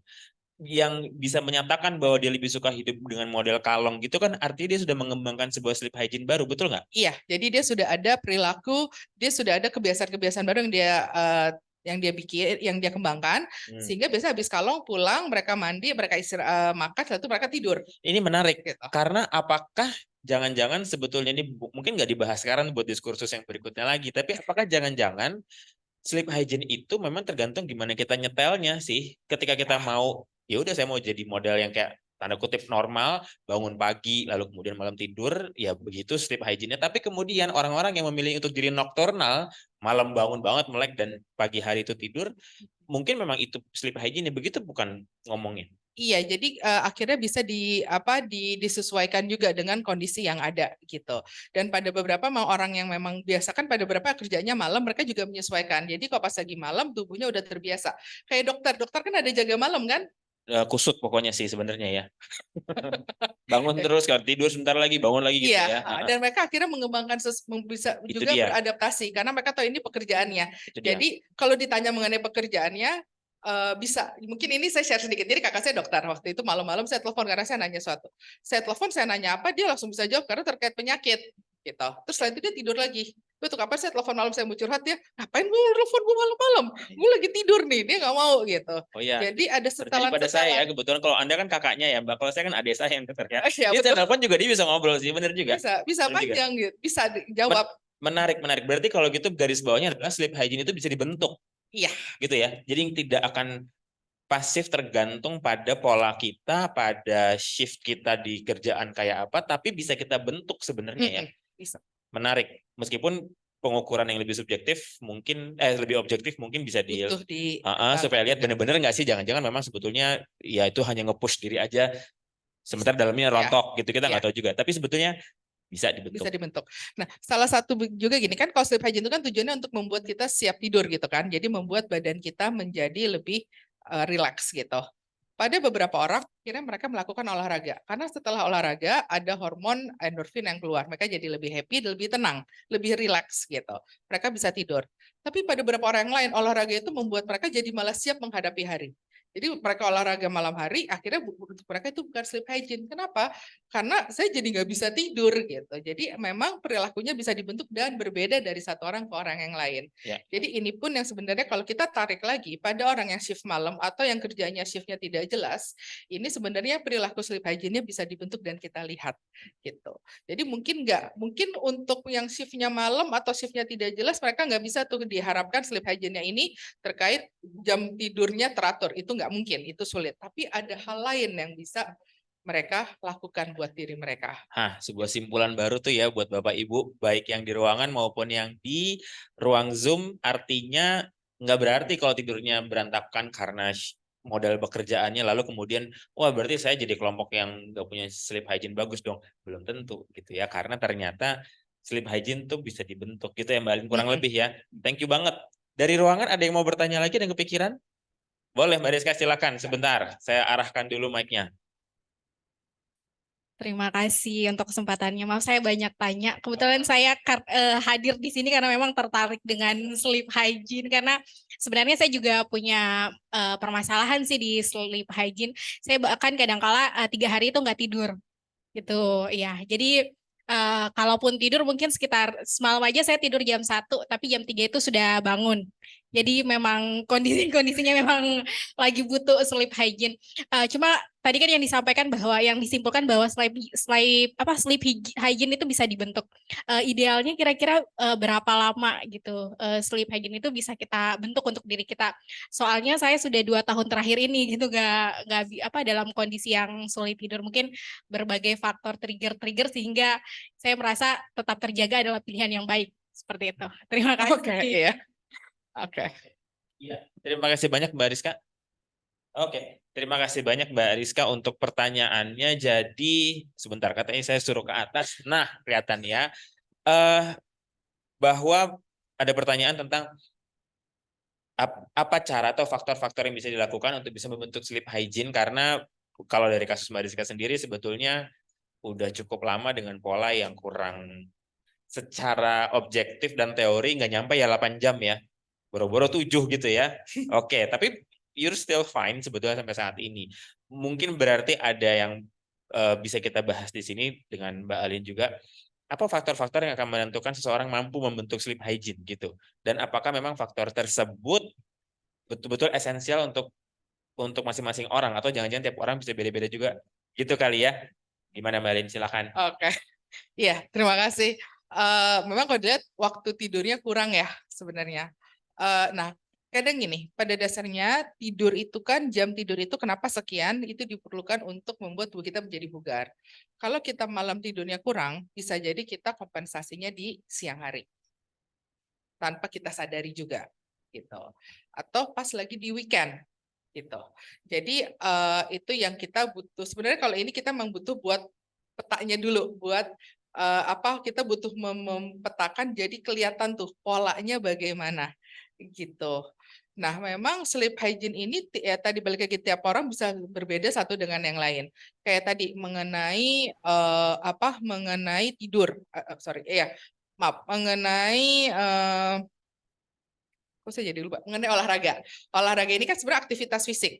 Aktivitas fisik ini berarti pada beberapa orang oke, pada beberapa orang malah tidak gitu kan. Berarti variabel ini sangat tergantung sama orang yang lain, tiap orang gitu. Tapi juga kita juga bisa lihat berdasarkan usia. Pada orang-orang yang sudah lebih tua, terkadang sleep hygiene-nya mereka itu adalah lebih kepada mereka butuh menenangkan diri, sehingga pas tidur mereka pun juga cukup nyaman. Dan gini, orang tua itu kadang tantangannya kenapa mereka kualitas tidur terganggu. Kadang mereka takut kalau mereka tidur mereka tidak melek lagi. Itu pada di orang-orang yang sudah lebih menua gitu, itu ada kekhawatiran seperti itu. Jadi praktek sleep hygiene itu adalah mereka sebelum tidur mereka berdoa dulu, mereka sholat tergantung dengan agamanya masing-masing. Itu membuat mereka lebih tenang sehingga mereka bisa lebih tidur.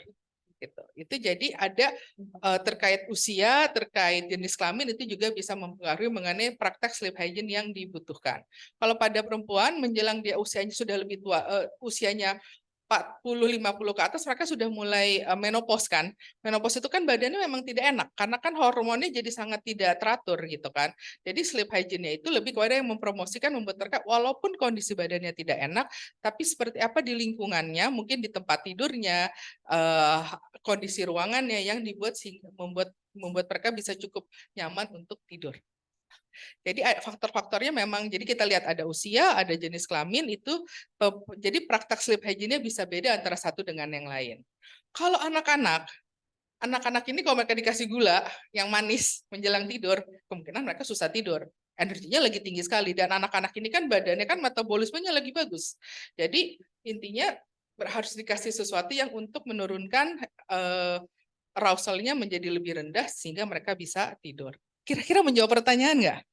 Ya, jadi ada beberapa faktor yang kita juga lihat berdasarkan usia, berdasarkan gender, dan juga memang berdasarkan juga kondisi psikologisnya. Kondisi psikologisnya seperti apa gitu. Karena kalau kondisi psikologis itu semakin kita cemas atau ada sesuatu hal, atau kita lagi sekolah, itu kadang membuat memang jadi lebih sulit tidur. Atau juga misalnya kita lagi dikejar pekerjaan, kan bentar lagi ini akhir tahun biasanya banyak yang nggak bisa, banyak yang tidurnya menurun nih karena banyak laporan yang harus dikumpulkan misalnya. Jadi ada kondisi yang temporal, ada kondisi terkait karakteristik setiap berdasarkan usia, berdasarkan gender dan hal yang lainnya. Moga-moga menjawab ya Mas Iman ya. Terima kasih banyak, mudah-mudahan buat Mbak Rizka. Iya, karena kalau saya boleh tambahin sedikit, berarti jangan melupakan ada faktor-faktor yang lebih basic lagi ya Mbak. Artinya apakah kita sudah bisa memanage pekerjaan dengan baik, apakah prioritas kita juga sudah disusun dengan cukup, sehingga kemudian faktor-faktor yang mempengaruhi sleep hygiene kita sendiri juga sudah kita taruh ke level yang cukup gitu. Karena beberapa, kalau boleh sharing juga, beberapa klien saya yang saya tanganin, pasien ya gitu, kalau di rumah sakit, begitu ada asesmen lebih dalam lagi mengenai rutinitas hariannya, yang saya temukan setidaknya secara umum tuh mereka kebanyakan urusan tapi juga tidak mengembangkan skill yang baik untuk bisa mendelegate atau mendelegasikan atau menata yang mana yang perlu saya kerjakan, mana yang enggak gitu sih Mbak. Jadi kebanyakan mikirnya aktif terus-menerus sehingga memang ya otaknya sendiri terdorong untuk tetap aktif padahal sudah masuk jam tidur gitu. Dan beberapa dari mereka, cukup banyak, bukan beberapa sih, cukup banyak dari mereka saya coba lakukan pendekatan yang sangat-sangat sederhana, menata keseharian, udah tuh gitu. Itu udah langsung menunjukkan beberapa perubahan gitu. Dan kemudian kalau ada yang sulit sekali untuk bisa masuk menata, dipelajari ulang, dan itu biasanya karena lebih ke pokoknya ini mesti saya yang selesaiin, pokoknya ini mesti beres karena saya. Dan begitu kita coba untuk kurangin tuntutan buat dirinya sendiri itu dengan lebih rasional, lebih masuk akal, lebih sederhana deh gitu ya. Pelan-pelan situasi insomnia jadi berkurang gitu. So nggak selalu harus yang selalu berat-berat banget gitu, apalagi langsung karena kan langsung obat soalnya belakangan ini gitu ya. Langsung relate-nya kalau saya insomnia saya minum obat. Enggak juga sih. Penataan tentang keseharian pun juga sangat penting. Dari pengalaman saya pribadi, bagaimana saya menata klien-klien yang saya tanganin juga. So sebetulnya bisa mulai dari yang sederhana gitu ya. Kita pelajari baik-baik, ditemenin sih sebetulnya paling bagus, sehingga tahu apa aja yang jangan-jangan ini faktornya.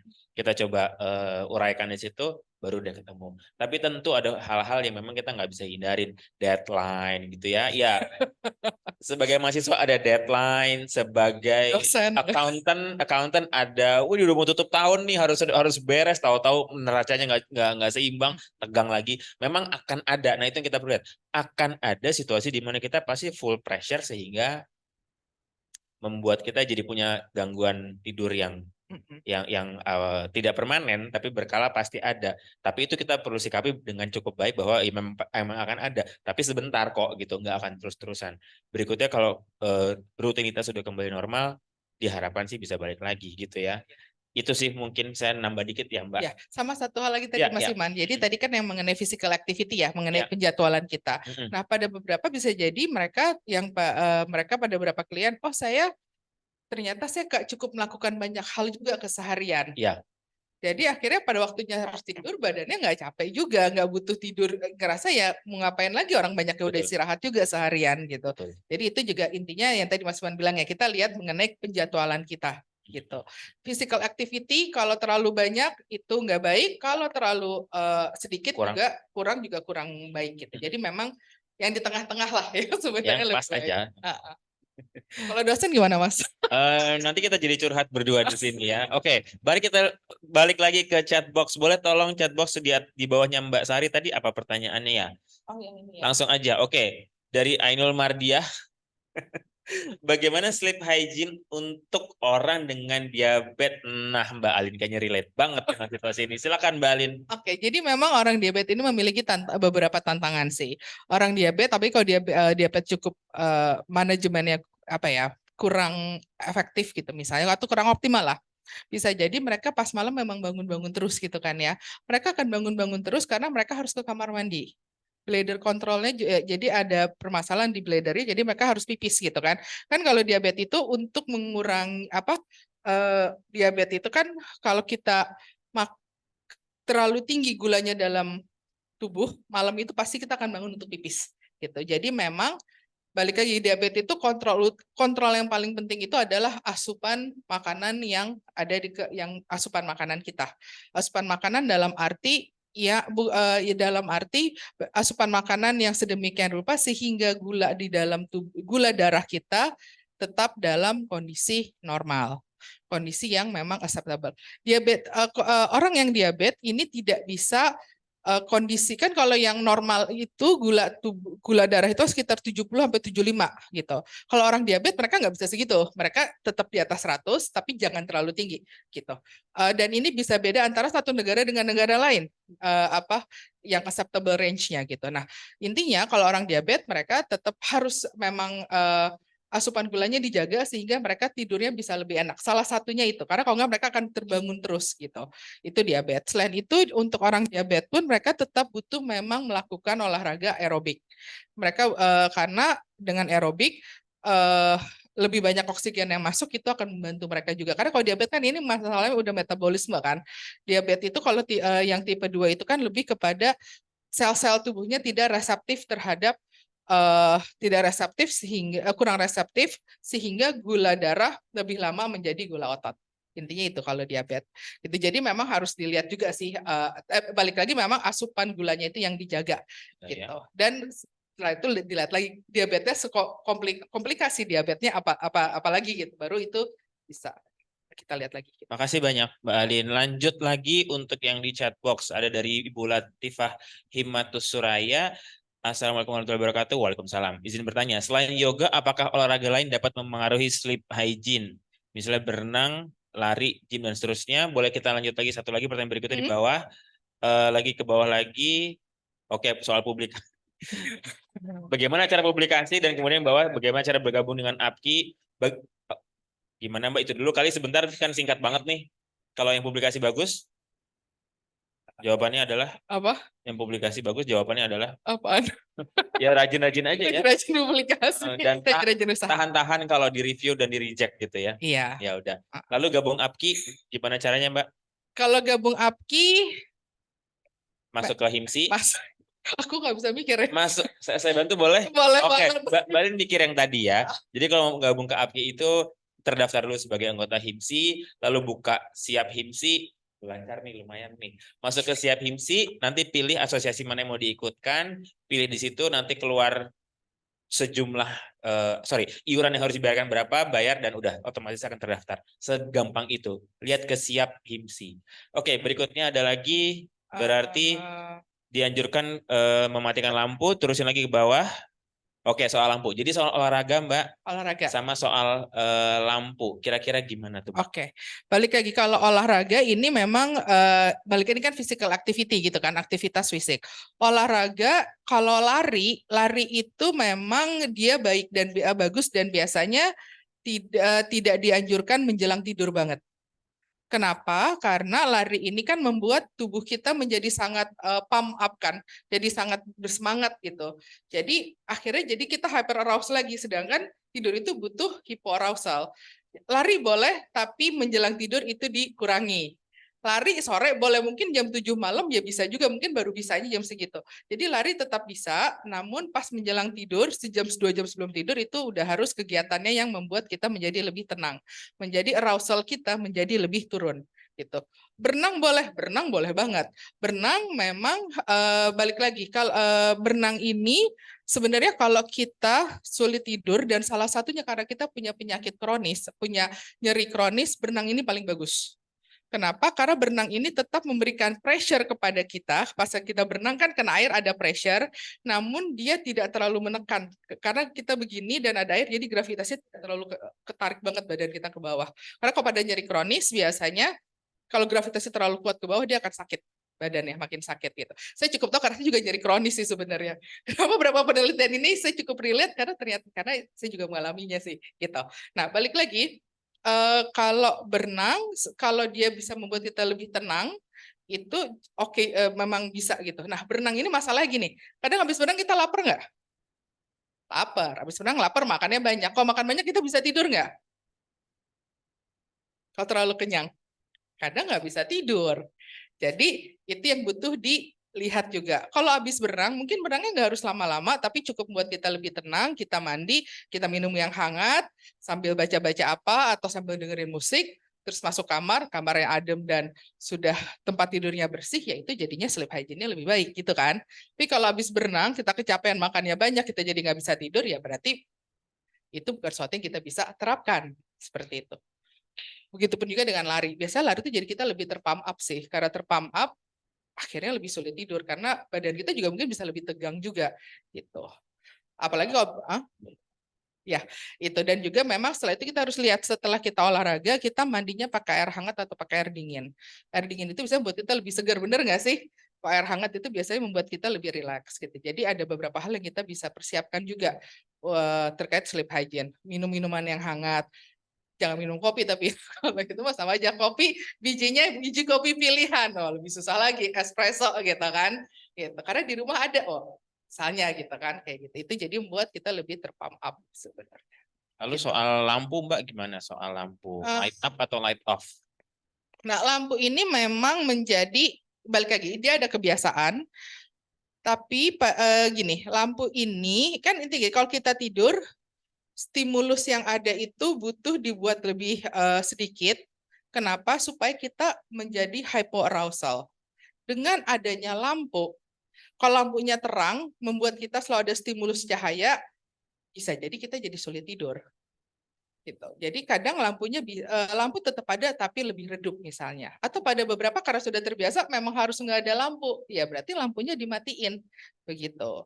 Jadi lampu ini memang dia ada kebiasaan juga sehingga yang mana kalau memang lampunya dimatikan membuat stimulus lebih sedikit, membuat kita lebih bisa hyperarousal, berarti itu salah satu perilaku sleep hygiene kita. Menarik, terima kasih banyak Mbak. Tapi sebetulnya by theory lampu mati itu membantu mengurangi stimulus ya, berarti ya, mengurangi stimulus sehingga kita sendiri jadinya lebih siap untuk tidur karena otak tidak lagi terstimulir untuk berpikir, untuk aktif dan seterusnya. Saya punya 2 pengalaman cukup menarik sebetulnya untuk membahas soal lampu ini. Dulu waktu anak saya yang pertama masih bayi banget gitu ya, lagi mau coba kita bikin pola tidur, apa ya? Kita waktu itu kami belum punya lampu yang cukup redup gitu ya, sehingga terus membuat pola tidur jadi sulit. Either nyala gitu ya atau gelap sama sekali. Akhirnya memang ya ini teori ini sih diterapin, bener-bener abis ada lampu yang luminance-nya tuh remang ya, remang banget lampu tidur, langsung bisa tidur dan punya sleep hygiene yang bagus, start dari jam 8, setengah 9 malam, tidur sampai pagi gitu. Itu bayi umur 3 bulan tuh waktu itu. Dan kalau saya pribadi posisi tempat tidur saya tuh lebih dekat sama lampu. Jadi kalau saya lagi miring ke kiri itu lampu gitu. Lampu yang sama yang waktu itu dibeli buat membantu anak saya tidur itu. Tapi ternyata dalam usia yang udah nggak muda lagi ini, ceritanya middle lah ya, bahkan kebangun sedikit untuk gerak terus ada stimulus lampu itu berpengaruh gitu. Akhirnya posisi lampunya dipindahin dan ever since nggak lagi mudah karena memang nggak ada stimulusnya gitu ya untuk jadi melek. Jadi sebetulnya kalau tadi pertanyaan dari penanya di dalam chat ini teori atau bukan, itu bukan mitos ya, itu betulan ada Betul. ya. Meskipun kemudian dalam prosesnya ada sleep hygiene yang terbentuk juga. Nah ini jadi seru nih, beberapa orang kalau misalnya lagi nginep di mana gitu ya, tempat yang nggak biasa atau tempat saudara, tempat temen yang temennya punya sleep hygiene beda nih, dia sukanya nyala tapi yang lagi berkunjung ini sukanya gelap. Wah itu jadi kusut ya sebenarnya. Iya. Iya. Jawabannya apa Mbak? Jangan nginep-nginep lah ya gitu. Enggak. Artinya gini, itu kan hanya sesekali gitu, bukan sesuatu yang sifatnya major banget. Rasanya sih ya kita beradaptasi aja sama situasi kan. Tidak berarti harus jadi apa. Artinya kita bisa kok gitu. Sebetulnya kalau buat saya sih posisi atau waktu paling sulit buat tidur adalah waktu di pesawat ya. Ya itu paling nggak susah. nyaman banget sih kalau di pesawat buat tidur, itu agak sulit karena jadi makanya di pesawat kan suka ada yang pakai berbagai hal Ya, gitu, ya, tapi ya. tetap aja ya, Tetap aja nggak enak ya. tetap aja nggak enak. Oke, Ah. thank you. Saya lanjut lagi tadi dari Bu Ayu Safitri. Terima kasih banyak. Ke bawah lagi soal lampu tadi udah sekalian ya. Dari Ibu Ageng Hayuning Tias, Bu, Assalamualaikum, Waalaikumsalam. Bagaimana cara mengatasi gangguan tidur disebabkan oleh stres? Meskipun telah mencoba teknik manajemen stres yang dalam sleep hygiene tadi kita bahas sedikit. Lagi ada lagi pertanyaan ke bawahnya? Habis ya. Oke, soal manajemen stres nih Mbak. Tadi udah kita singgung sedikit. Nah, sekarang lebih eksklusif oleh Mbak Alin. Oke, jadi memang kalau memang terkait stres kita memang butuh untuk mengidentifikasi dulu stresnya ini, sumber stresnya apa saja, stresornya apa. Nah, dari stresor-stresor ini, apa yang kita bisa secara aktif kita lakukan, yang kita bilang namanya problem fokus, kita melakukan seperti apa, begitu supaya stres kita bisa menurun. Dan memang ada beberapa hal stres yang mungkin akhirnya kita udah saya terima aja, penting emosi saya lebih tenang. Itu juga bisa dipakai. Jadi ini kalau ini memang kita harus lihat yang mengatasi gangguan tidur disebabkan stres yang berlebihan. Nah, jadi memang dia harus diidentifikasi stresnya itu seperti apa, gitu kan. Dan juga kalau memang sudah seperti ini, memang ada beberapa intervensi yang lebih aktif yang kita bilang namanya CBT, Cognitive Behavioral Therapy, untuk gangguan untuk tidur, atau juga kita atau satu lagi acceptance and commitment therapy untuk insomnia misalnya. Nah, kalau misalnya memang terkait stres sehingga kita pola tidurnya jadi untuk kita sulit sekali tidur, kemungkinan jadinya insomnia kan kalau kayak gitu. Ini ada beberapa intervensi, misalnya kamar itu hanya diasosiasikan untuk tidur dan istirahat. Tidur, istirahat, berhubungan seks, biasanya di antara 3. Kalau kita nggak bisa tidur, kita harus keluar dari tempat tidur kita harus keluar. Gitu. Karena pada dasarnya tubuh kita akan capek juga, nanti kita akan balik kayak tidur. Karena kalau kita nggak bisa tidur karena kita banyak pikiran, karena kita kan kalau stres cenderung ruminasi kan, dipikir mikir gitu kan, akhirnya kamar tidur itu terasosiasi menjadi sesuatu yang untuk kita mikir mengenai stres kita. Itu harus asosiasinya harus diputus dulu dengan dia keluar dari kamar tidur. Dia pasti akan sangat capek dan akhirnya dengan capek tubuhnya akan shutdown juga, butuh untuk tidur gitu. Jadi memang jadi kalau untuk jadi kalau udah memang stresnya tinggi dan sangat mempengaruhi sehingga mengalami gangguan tidur, selain sleep hygiene memang ada intervensi yang lebih yang lebih aktif. Jadi ya tadi kalau yang kita bilang namanya sleep restriction, stimulus restriction jadi intinya kamar itu intinya hanya untuk tidur. Kalau kita nggak bisa tidur kita harus keluar, dan ini bisa cukup lama, bisa 2-3 minggu, sebulan untuk memutus asosiasi, bahkan bisa lebih lagi seperti itu. Ya. Terima kasih banyak. Sebelum kita lanjut, saya mau mengingatkan lagi bagi para peserta yang ada di Zoom untuk mengisi daftar hadir. Jangan lupa, tadi linknya udah di atas, silakan di-scroll lagi di chat box-nya.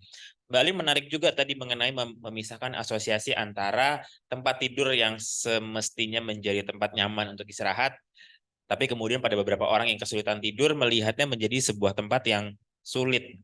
Berbagi sedikit ya Mbak, saya ingat satu klien saya yang jadi seru banget gara-gara dia susah tidur gitu ya. Dia datang ke saya cuman sejam nih tidur nih Mas, susah lah apalah segala macam. Beberapa orang kan kemudian mengatakan keluar dan do something, tapi orang zaman sekarang do somethingnya itu buka handphone atau mengakses layar lagi, di mana secara teori ada blue light ya. Blue light. Ada blue light yang Blue light. justru akan menstimulir otak jadi lebih aktif lagi, makin enggak tidur gitu ya. Jadi waktu itu si klien saya tuh bertanya, saya kalau scrolling Instagram boleh enggak? Saya bilang mendingan enggak. Yang lain kira-kira gimana? Masih punya bacaan enggak? Apa ya, dia mikir gitu ya. Belum kepikir deh, dia bilang gitu. Tapi sambil sesi jalan tiba-tiba dia kepikir, oke, kalau saya ngeliatin ikan-ikan saya di akuarium boleh atau enggak? Ini true story bukan ngarang, ini true story nih. Boleh enggak? Ya boleh aja kali gitu, dicoba aja. Ya udah, akhirnya dicoba. Dan ketipan saya waktu itu adalah saya juga jelasin, saya edukasi dulu juga bahwa yang penting sekarang coba kita membantu Mas supaya tidak melihat tempat tidur atau kamar menjadi situasi yang nggak menyenangkan, karena itu ada kecemasan yang sekunder, karena kadang-kadang begitu udah mengalami sekian kali nggak bisa tidur, dia masuk kamar jadi aduh bisa tidur nggak ya? Jadi udah 2 kali nih, udah 2 derajat nih sebetulnya kecemasan yang makin nggak bisa tidur. Kita potong yang derajat kedua, Mas begitu Mas nggak bisa tidur keluar dari kamar, bilang sama istrinya, sama anaknya, kalau saya lagi ini saya keluar tuh untuk bisa lebih membuat variasi ya, sehingga saya bisa tidur. Jadi udah kompromi sama keluarganya, dia melakukan itu. Dan saya bilang, kapanpun Anda ngerasa ngantuk, tidur. Karena yang perlu dibangun adalah saya ngantuk maka saya tidur. Itu tuh asosiasi tadi ya, sangat behavioristik sebetulnya. 2 minggu kemudian dia datang ke saya lagi, saya cuman ngomong gitu aja, saya nggak yakin waktu itu dia mau ngikutin, tapi 2 minggu kemudian datang ke saya lagi dan dia bilang, Mas saya udah lebih dari 5 hari tidur depan akuarium, dia bilang kayak gitu, karena beberapa kali saya ngantuk, saya keluar di depan akuarium dia tidur, tapi iya benar, begitu saya tidur, ya panjang, normal 7 jam gitu, jadi sampai pagi saya depan akuarium, bentol-bentol sih Mas emang, tapi saya bisa tidur, dia bilang kayak gitu, ya udah perlahan coba balik lagi ke kamar, sehingga Anda tahu bahwa tidur tuh menyenangkan kok, atau proses menjelang tidur tuh menyenangkan kok gitu, tidak semenakutkan karena pengalaman bahwa dia pernah insomnia tadi itu. Mengembalikan bahwa antara saya mau tidur tuh seneng loh, saya mau istirahat happy, itu yang juga kadang-kadang penting dan masih jauh banget dari medikasi, dari pengobatan. Mengubah sleep hygiene, mengubah perilaku-perilaku menuju tidur itu kadangkala kita pikir nggak penting ya, itu penting banget justru. Karena dari situlah hal-hal sederhana bisa kita tepis dulu, kita saring, dan kalau ternyata masih belum bisa, baru kita maju ke step intervensi yang lebih berat. Gitu kayaknya Mbak Alin ya. Oke, masih ngomongin soal insomnia jadinya. Dari Bu Khaila Nabila Fitra Yasin, apakah insomnia memengaruhi secara keseluruhan hidup kita? Terkadang kita sadar bahwa kita nggak tidur tapi kita tetap pilih untuk nggak tidur dan malah merasa nyaman, gimana tuh ya Mbak? Lalu kemudian di bawah ada dari Bu Yulia, bagaimana cara mengatasi tidur untuk pasien pasca pengobatan psikiatri gitu ya? Oke, dua itu kali ya. Dua-dua. Kayak yang pertama mengenai insomnia berpengaruh nggak sama kehidupan, Iya. yang kedua tentang pasien psikiatri. Oke, sip. Jadi kalau insomnia itu intinya kalau seseorang bisa mengalami gangguan, jadi gini, kalau tidur itu kan terkait kegiatan di malam hari. Kalau kita bisa istirahat dengan baik di malam hari, diharapkan siang hari kita bisa beraktivitas dengan baik dan emosi kita pun juga menjadi lebih terjaga, menjadi lebih stabil. Nah, pada saat kita sulit tidur di malam hari, yang pasti tubuh kita kurang beristirahat, gitu kan? Kurang beristirahat, balik lagi emosi kita menjadi lebih gampang naik turun. Selain itu juga untuk beraktivitas juga menjadi lebih sulit, dan yang juga bisa berpengaruh adalah kondisi fisik kita. Saat kita tidur itu adalah saat di mana sel-sel tubuh beregenerasi. Kalau kita tidurnya tidak cukup dan itu berlangsung dalam jangka waktu yang lama, itu bisa mempengaruhi kondisi tubuh kita. Imun tubuh kita menurun, kita menjadi lebih mudah sakit. Itu pada insomnia yang kronis ya. Tapi insomnia itu juga ada yang akut kalau kita lagi perjalanan dinas. Kadang perjalanan dinas itu 2-3 hari kita jadi tidurnya kurang. Karena apa? Karena kita nggak terlalu biasa dengan kamar hotel. Atau mungkin kayak saya orangnya penakut. Jadi kalau saya di kamar hotel, saya harus nyalain lampu. Itu buat saya jadi susah tidur. Tapi kalau dimatiin lampunya, saya takut ada setan gitu. Jadi misalnya mungkin susah juga gitu. Tapi itu kan akut. Hanya beberapa hari. Pas balik ke rumah, saya bisa tidur lagi. Jadi nggak masalah. Jadi insomnia ini bukan berarti semata-mata bahwa kalau saya susah tidur saya insomnia. Enggak, insomnia itu dia suatu kalau clinical insomnia atau insomnia klinis itu suatu diagnosis yang bisa ditegakkan kalau dalam waktu selama 2 minggu setidaknya, atau ada yang sebulan, tergantung sih, tapi ada beberapa gitu ya, dia tidak bisa tidur berturut-turut, atau kalaupun dia tidur dia terbangun-bangun semalam, atau dia bangun terlalu pagi dan merasa tidurnya kurang, dan juga mempengaruhi kondisi dia di siang hari, itu kita baru bisa menegakkan insomnia gitu. Jadi insomnia ini insomnia ini memang orangnya mau tidur tapi dia frustrasi karena dia nggak bisa tidur. Menjelang jam tidur aja itu dia bisa udah gelisah karena dia akan berpikir lagi, malam ini saya bisa tidur nggak sih? Berapa lama saya harus berapa lama dari saya naik keranjang sampai akhirnya saya tidur? Saya ngelakuin apa selama itu? Itu kan frustrasi banget kan? Kan ada hari-hari mana kita mau tidur, kita merem, tapi kita nggak bisa merem-merem. Tapi kalau itu sekali 2 kali nggak masalah. Kebayang kalau insomnia kan tiap malam, itu akan jadi sangat mempengaruhi kondisi tubuh kita juga gitu. Jadi kalau insomnia seperti itu. Nah, tapi memang ada masa-masa di mana kita nggak mau tidur. Dan itu kita harus lihat, kita nggak mau tidurnya karena apa sih? Apa yang buat saya kok pas mau tidur Saya nggak mau apakah ada sesuatu yang saya takuti, ada sesuatu yang saya khawatirkan kalau saya tidur. Itu yang kita butuh lihat. Kalau ini sharing sedikit, waktu saya dulu lagi S3, kadang ada malam-malam kalau saya tidur saya deg-degan. Kenapa? Takutnya saya tidur ternyata ada tugas yang saya lupa saya kerjain. Atau tugas yang saya sudah kerjakan kurang thorough, kurang komprehensif. Jadi yang ada saya nanti malah nyesel, kok saya tidur ya, harusnya saya nggak usah tidur, kerjain aja. Dan itu lagi sekolah. Pas kalau sekolah kelar sih ya menjelang sekolah akhir-akhir kelar juga udah mulai lebih bisa mengatur. Tapi waktu awal-awal karena adjustment, itu tidur jadi bermasalah, itu juga bisa gitu. Jadi kalau ini kita harus lihat lagi, kalau kita nggak mau tidur, apa sih yang membuat kita nggak mau tidur? Karena kalau orang insomnia bisa mereka malah mau tidur gitu, karena pengen banget tapi nggak bisa, gimana sih gitu, seperti itu. Nah terus tadi mengenai bagaimana cara mengatasi gangguan tidur untuk pasien psikiatri. Ini pasca pengobatan psikiatri, ini mungkin harus dilihat dulu ya, gangguannya apa dan dikasih obatnya apa. Pada beberapa obat bisa jadi side effect-nya itu membuat dia menjadi sulit tidur. Kalau dia menjadi sulit tidur, ini kalau obatnya sudah dikurangi, berarti mungkin tinggal menunggu waktu untuk bisa tidur. Tapi memang pada beberapa orang yang mengalami gangguan mental, memang mereka sulit tidur ya Mas Iman ya. Karena satu dan lain hal sebenarnya. Ini harus dilihat juga, kalau pasca pengobatan psikiatri memang harus dilihat obatnya juga sih yang diberikan seperti apa dan dampaknya bagaimana kepada si pasien atau klien itu. Kalau dia mengalami depresi atau kecemasan, kadang nggak dikasih obat, mereka jadi sulit tidur. Kadang mereka dikasih obat, baru mereka bisa tidur sebenarnya.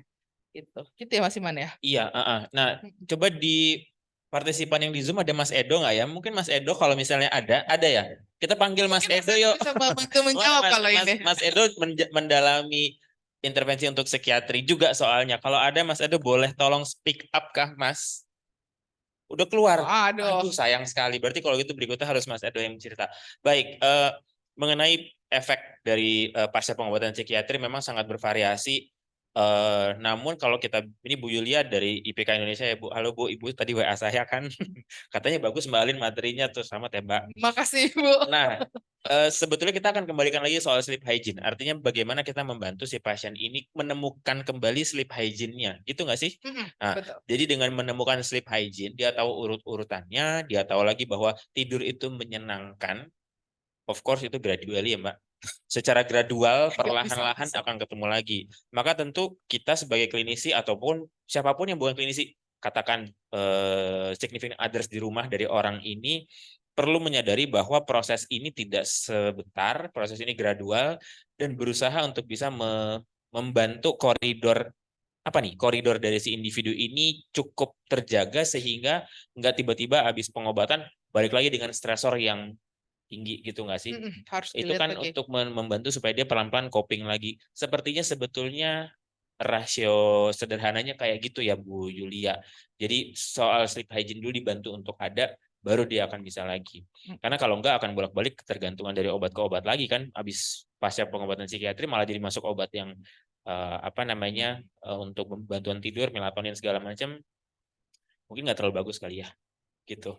Nanti nambah lagi lebih banyak zat masuk ke dalam tubuh. Nambah urusan. Jadi kalau kita bagusnya pakai pendekatan lebih behavioristik dulu, kita bikin pola. Sepertinya itu sih. Baik, kita lanjut lagi ya ke chat. Atau di ruangan ada lagi mau tanya? Ada yang udah kepikiran? Belum lagi ya.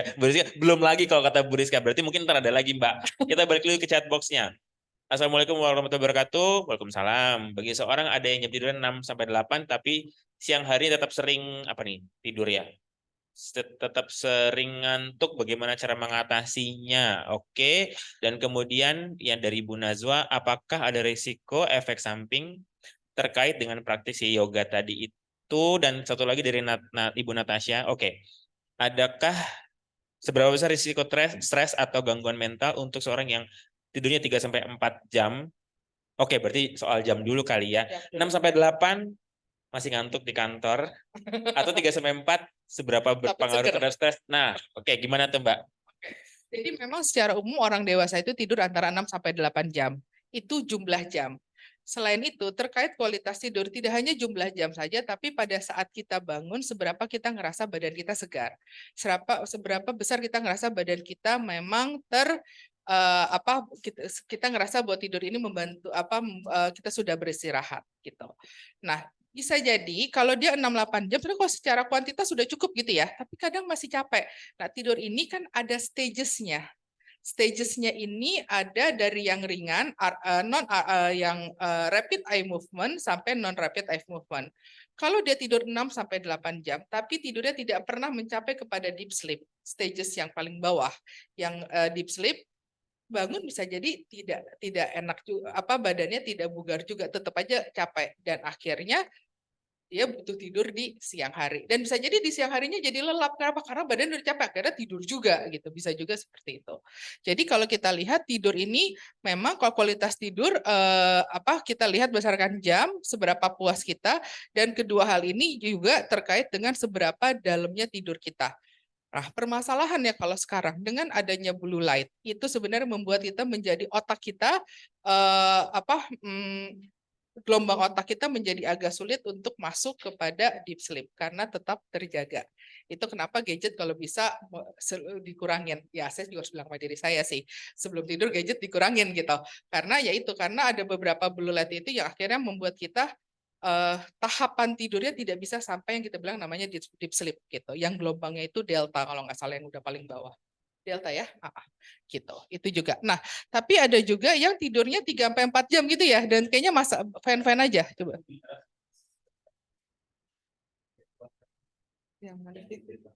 Oh, nanya ini ya. Oke, nah balik lagi. Kalau ini, saya tidur 3-4 jam. Balik lagi kita lihat, pas bangun saya ngerasa fresh nggak sih? Saya ngerasa sebenarnya oke nggak sih? Gitu. Dan memang semakin menua kita 4 jam mungkin udah cukup. Tapi kalau emang 3-4 jam tapi kita ngerasa badan kita tetap nggak enak, tetap lelah, berarti kan tidurnya kualitasnya tidak baik. Gitu. Kuantitasnya mempengaruhi kualitas tidur juga gitu kan jadinya. Dan ini akhirnya kalau kita ngerasa memang kita tidak beristirahat dengan cukup banyak, dan tadi deep sleep yang menjadi juga sulit sehingga kita tidur hanya bisa 3-4 jam, ini juga akhirnya bisa meningkatkan resiko stres. Nah, resiko stres ini memang butuh waktu sampai akhirnya dari stres menjadi gangguan mental. Tapi yang pasti secara ketubuhan imun tubuhnya bisa menurun, dia bisa gampang sakit, itu iya gitu. Jadi di sini tidur ini memang ada kondisi psikologis dan ada kondisi fisik, di mana ya fisiknya biasanya akan kena juga kalau kita kualitas tidur dan kuantitas tidurnya tidak mencukupi. Intinya seperti itu. Iya.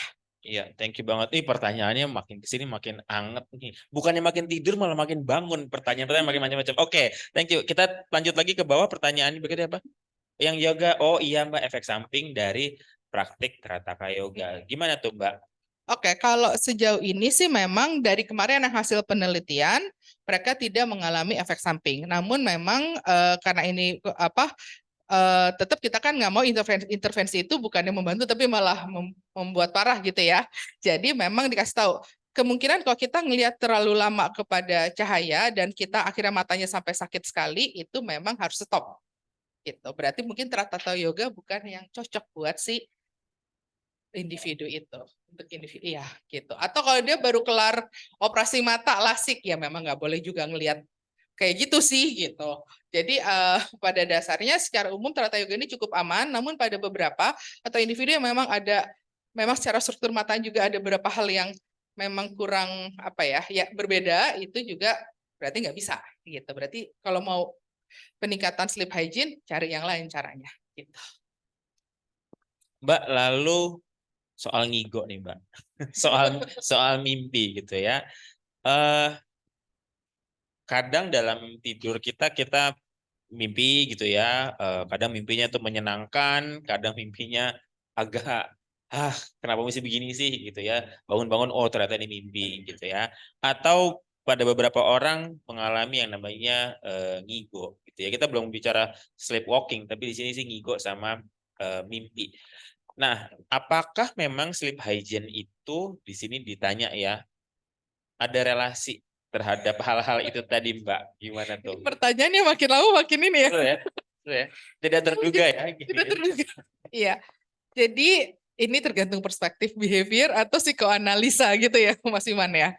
Jadi kalau di psikologi ada perspektif psikoanalisa. Mimpi itu pada saat kita tidur, unconscious kita menjadi unconscious. Batas antara eh, ya kan kesadaran tersuspended. Jadi batas antara kalau psikoanalisa kan ada dunia dalam kita gitu kan dengan dunia kita yang biasanya semakin rendah. Sedangkan di dunia dalam itu kan berbagai konflik, berbagai masalah itu biasanya ketaruhnya di situ. Jadi bisa jadi kalau psikoanalisa pas kita tidur itu akan keluar begitu karena kesadaran kita menjadi sangat rendah gitu. Kalau capek bisa juga kalau kita capek kita tidur. Ntar aku agak lupa penelitiannya. Bisa juga kalau capek dan stres bisa keluar dalam mimpi juga sih gitu. Tapi memang itu tapi saya tidak bisa menjawab dengan cukup komprehensif karena saya tidak terlalu mendalami mimpi. Saya pernah belajar mengenai dream analysis, iya. Dan setelah belajar berapa kali saya tetap juga nggak ngerti. Enakan punya mimpi aja daripada harus dianalisis Iya, mimpinya ya. betul. Ya, Iya. oke. Ya, oke. Jadi Bu Nur Hayani, Maaf. kalau kita mau bicara soal hubungan, iya ada hubungannya sebetulnya pasti iya. Tapi kemudian kalau kita bilang sering dialami, rasanya kita nggak bisa menjawab dengan lebih komprehensif atau mengigok gitu ya. Dan secara nalar sadar sederhana sebetulnya itu kan bagian dari kita merilis, kita mengeluarkan apa namanya tensi atau tekanan yang kita bawa dalam keseharian ke dalam tidur. Dilepaskan lagi saat kemudian lagi tidur karena tidur kan nggak perlu kita nggak perlu jaga image segala macam udah kita lepas semua. Itu benar-benar pakai pendekatannya psikoanalisis lah ya gitu. Meskipun kalau kita pakai nalar umum juga ya. Pokoknya gitulah. Begitu kita tidur kita udah nggak ada rasa untuk menjaga kegantengan kita lagi atau wibawa kita lagi, lepas semua di sana. Tapi iya, kalau saya ngeliatnya lebih kepada capek kali ya. Ketika memang udah capek banget keseharian, maka kemudian sangat mungkin hal-hal yang tadi belum kita proses, nah di tidur itulah terproses. Saya yakin dan memang saya pernah baca juga sih ulasan mengenai tidur dan apa namanya tekanan sehari-hari ya dan sleep hygiene juga dengan ini.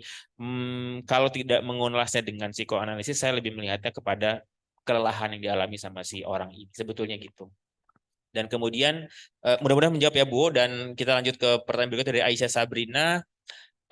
Assalamualaikum Bu, waalaikumsalam. Izin bertanya, untuk orang yang sudah cukup lama mengkonsumsi obat tidur, apakah ada sleep hygiene hilang? Apakah ada sleep hygiene khusus yang dapat diterapkan supaya bisa tidur dengan nyaman tanpa obat tidur? Nah, ini memang kalau kita sudah cukup lama mengkonsumsi obat tidur, tubuhnya pun sudah terbiasa dengan mendapatkan obat tidur itu sendiri dengan zat kimia yang ada.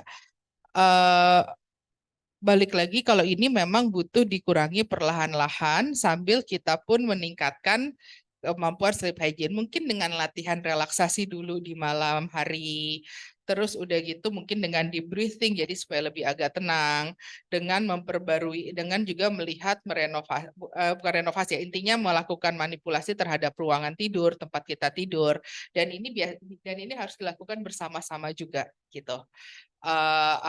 Jadi sebelum obat tidurnya jangan di stop dulu terus pindah, itu yang ada nggak bisa. Jadi sebelum obat tidurnya kita kurangin, kita belajar dulu untuk belajar kayak relaksasi, belajar berbagai kegiatan yang membuat kita lebih tenang pada saat tidur, untuk membuat kita lebih mudah tidur. Setelah itu baru obat tidurnya dikurangi perlahan-lahan. Seperti itu. Gitu. Jadi harus barengan, kalau enggak makin cemas nanti. Betul. Mungkin nggak bisa. Makasih banyak Mbak Alin. Ini sudah jam 15:19, jam 15:20 nih, 21 bahkan kalau di layar. Mungkin kita pertanyaan terakhir kali ya. Oke, dan terakhir adalah mengenai tindik. Ada yang bertanya, Bu Syahla lagi ya bertanya, apakah tindik atau piercing dapat menjadi sebuah terapi untuk insomnia, karena di Google ada yang menyebutkan demikian. I think it's about your perspective sekali Mbak di sini. Instead of data kali ya. I don't know. Disebutkan piercing atau tindik, mungkin di telinga atau di hidung, I don't know. Piercing in general mungkin ya. Pendapatmu gimana Mbak? Jadi pada dasarnya kalau insomnia ini kan memang kita harus lihat adalah kesulitan untuk seseorang itu tidur.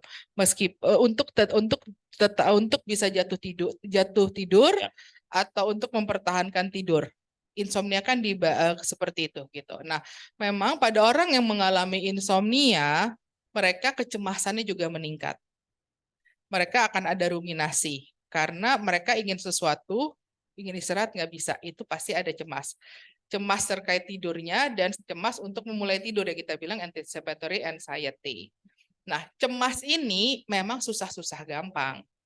Kadang orang melakukan berbagai hal, mencoba berbagai hal yang tujuannya adalah dengan saya melakukan berbagai hal. Saya melakukan A atau melakukan B atau mencoba C, bisa jadi kecemasan saya berkurang. Kalau kecemasan saya berkurang, berarti kemungkinan saya bisa tidur. Gitu. Nah, kalau piercing dianggap bisa membuat kita menurunkan kecemasan, ya mungkin jadinya bisa tidur. Tapi kalau piercing, kalau di hidung sih biasanya sakit. Kalau di kuping butuh waktu lama, apalagi kupingnya kalau yang bagian kena tulang muda ya. Kena tulang muda kan sakit kan, dan itu butuh waktu lama, dan itu kalau sakit kita sulit tidur biasanya. Atau ada juga piercing yang di lidah. Itu butuh waktu lama untuk sembuh dan harus makan bubur selama beberapa lama. Gitu. Itu juga sakit. Kalau sakit bisa jadi kita malah sulit tidur sebenarnya. Yes. Kalau penelitian antara nyeri dan tidur itu saling, semakin tinggi nyeri, semakin kita sulit tidur, semakin sulit tidur, badannya semakin kaku, semakin sakit lagi. Jadi akan muter di situ. Baik. Itu sih jawaban saya. Terima kasih Mbak Alin, dan ini untuk Ibu Syala tadi sebetulnya buat teman-teman yang lain juga dan pengingat bagi kita juga bahwa makin banyak sebetulnya informasi-informasi di Google yang gitu ya, kalau kita googling, ada ginian ya, ada gituan ya, tapi kadang belum terkonfirmasi benar atau enggaknya gitu. Itu menjadi sebuah step sebetulnya dalam kehidupan saat ini, di mana kita akan sangat banyak ketemu dengan berbagai informasi di internet, dari Google dan dari kawan-kawannya deh gitu ya. Dan memang betul kita perlu cukup kritis, dan semakin kritis sebetulnya saat ini untuk bisa memfilter mana yang pas, mana yang enggak, mana yang ilmiah, mana yang hoax. Dan terima kasih Bu Syahla tadi ya, yang menanyakan ini, dan terima kasih Mbak Alin yang sudah mengcounternya bahwa sebetulnya kalau kita kembalikan pada prinsip, tidur itu bisa terjadi kalau kita cukup lepas dari berbagai tekanan ya. Cukup lepas lah, kita nggak bisa bilang kita bebas dari tekanan sama sekali, rasanya nggak mungkin deh gitu. Kepikiran besok mau pakai baju apa aja udah bisa kepikiran lagi gitu ya. Buat yang wisuda nih, ada yang mau wisuda kan besok, aduh besok macet nggak ya, aduh besok meleleh nggak ya, dan seterusnya, ada aja yang kita pikirin. Tapi itu kan esensi kita hidup ya, kita mikir sesuatu. Tapi membawa si beragam tekanan kita itu dalam level yang minimal aja gitu, rasanya juga akan membantu pada sleep hygiene atau kualitas tidur kita. Artinya kalau tadi piercing diduga sebagai alat bantu atau metode bisa membantu tidur, sepertinya kalau kita bicara nalar umum bahwa sakit rasanya sih akan menyulitkan kita tidur, mestinya sih enggak. Tapi pada beberapa orang, katakan piercing misalnya at some point itu mendorong dia jadi lebih rasa punya percaya diri, dia happy, ya mungkin saja itu juga jadinya, oh ya mungkin, sorry gak kelihatan ya, oke, thank you banget. Suaranya doang, saya ulang. Jadi kalau misalnya piercing tadi ternyata membantu si orang ini jadi lebih punya rasa percaya diri, dia seger, dia jadi punya saya nih gitu ya, dan karena itu dia jadi lebih tenang, maka mungkin memang jadi masuk akal sih piercing dan sleep hygiene. Tapi rasanya pakai kalau kita menggunakan nalar umum saja, sakit dengan kenyamanan tidur rasanya sih nggak nyambung ya gitu, kecuali memang ada formulasi lain atau ada efek lain dari sakit terhadap si individunya, dan itu mungkin hanya berlaku person per person, tidak berarti berlaku secara umum gitu ya. Iya. Oke. Baik, dari ruangan ada yang mau ditanyakan? Beres, berarti mungkin setelah ini bisa langsung tanya dengan Mbak Alin. Kepada peserta di ruang Zoom, jangan lupa sekali lagi sudah ada link daftar hadirnya, jangan lupa untuk diisi supaya bisa mendapatkan e-certificate. Jangan lupa juga untuk mengisi survei atau evaluasinya setelah ini. Itu saja sepertinya Mbak Alin, terima kasih banyak untuk paparan mengenai tidur. Kita makin sore makin melek jadinya ya. Pertanyaan-pertanyaannya memang sungguh nggak diduga ya. Betul Kita sekali. pikir hanya seputar dari risetnya aja, tapi ternyata lebih dalam. Tapi memang untuk itulah diskursus ini ada, dan thank you sekali lagi Mbak Alin sudah memaparkan hasil risetnya mengenai tidur dan membawa kita dalam diskusi tentang sleep hygiene yang jauh lebih dalam ternyata hanya dalam waktu berapa sih? Dua jam ya, 2 jam nggak kerasa sebetulnya. Terima kasih banyak yang sudah hadir baik di ruangan offline maupun di ruang Zoom secara online, sudah hadir di Research Day ke-9 di tahun ini. Jangan lupa di bulan depan Research Day ke-10 akan datang lagi dengan bahan-bahan materi diskusi yang pastinya nggak kalah menarik dibanding yang sudah dilakukan di hari ini. Terima kasih banyak, dan dari kami mohon maaf apabila ada kekurangan, ada hal-hal yang tidak berkenan, mudah-mudahan dimaafkan. Sampai ketemu lagi di Research Day berikutnya saya tutup acara ini di sore hari ini. Happy weekend buat semuanya, sehat-sehat, semoga tidur Anda nyenyak malam Malam hari ini. ini dan seterusnya. Terima kasih banyak. Ya, Assalamualaikum terima kasih. Sampai warahmatullahi ketemu di wabarakatuh. kesempatan Sampai berikutnya ketemu lagi. ya.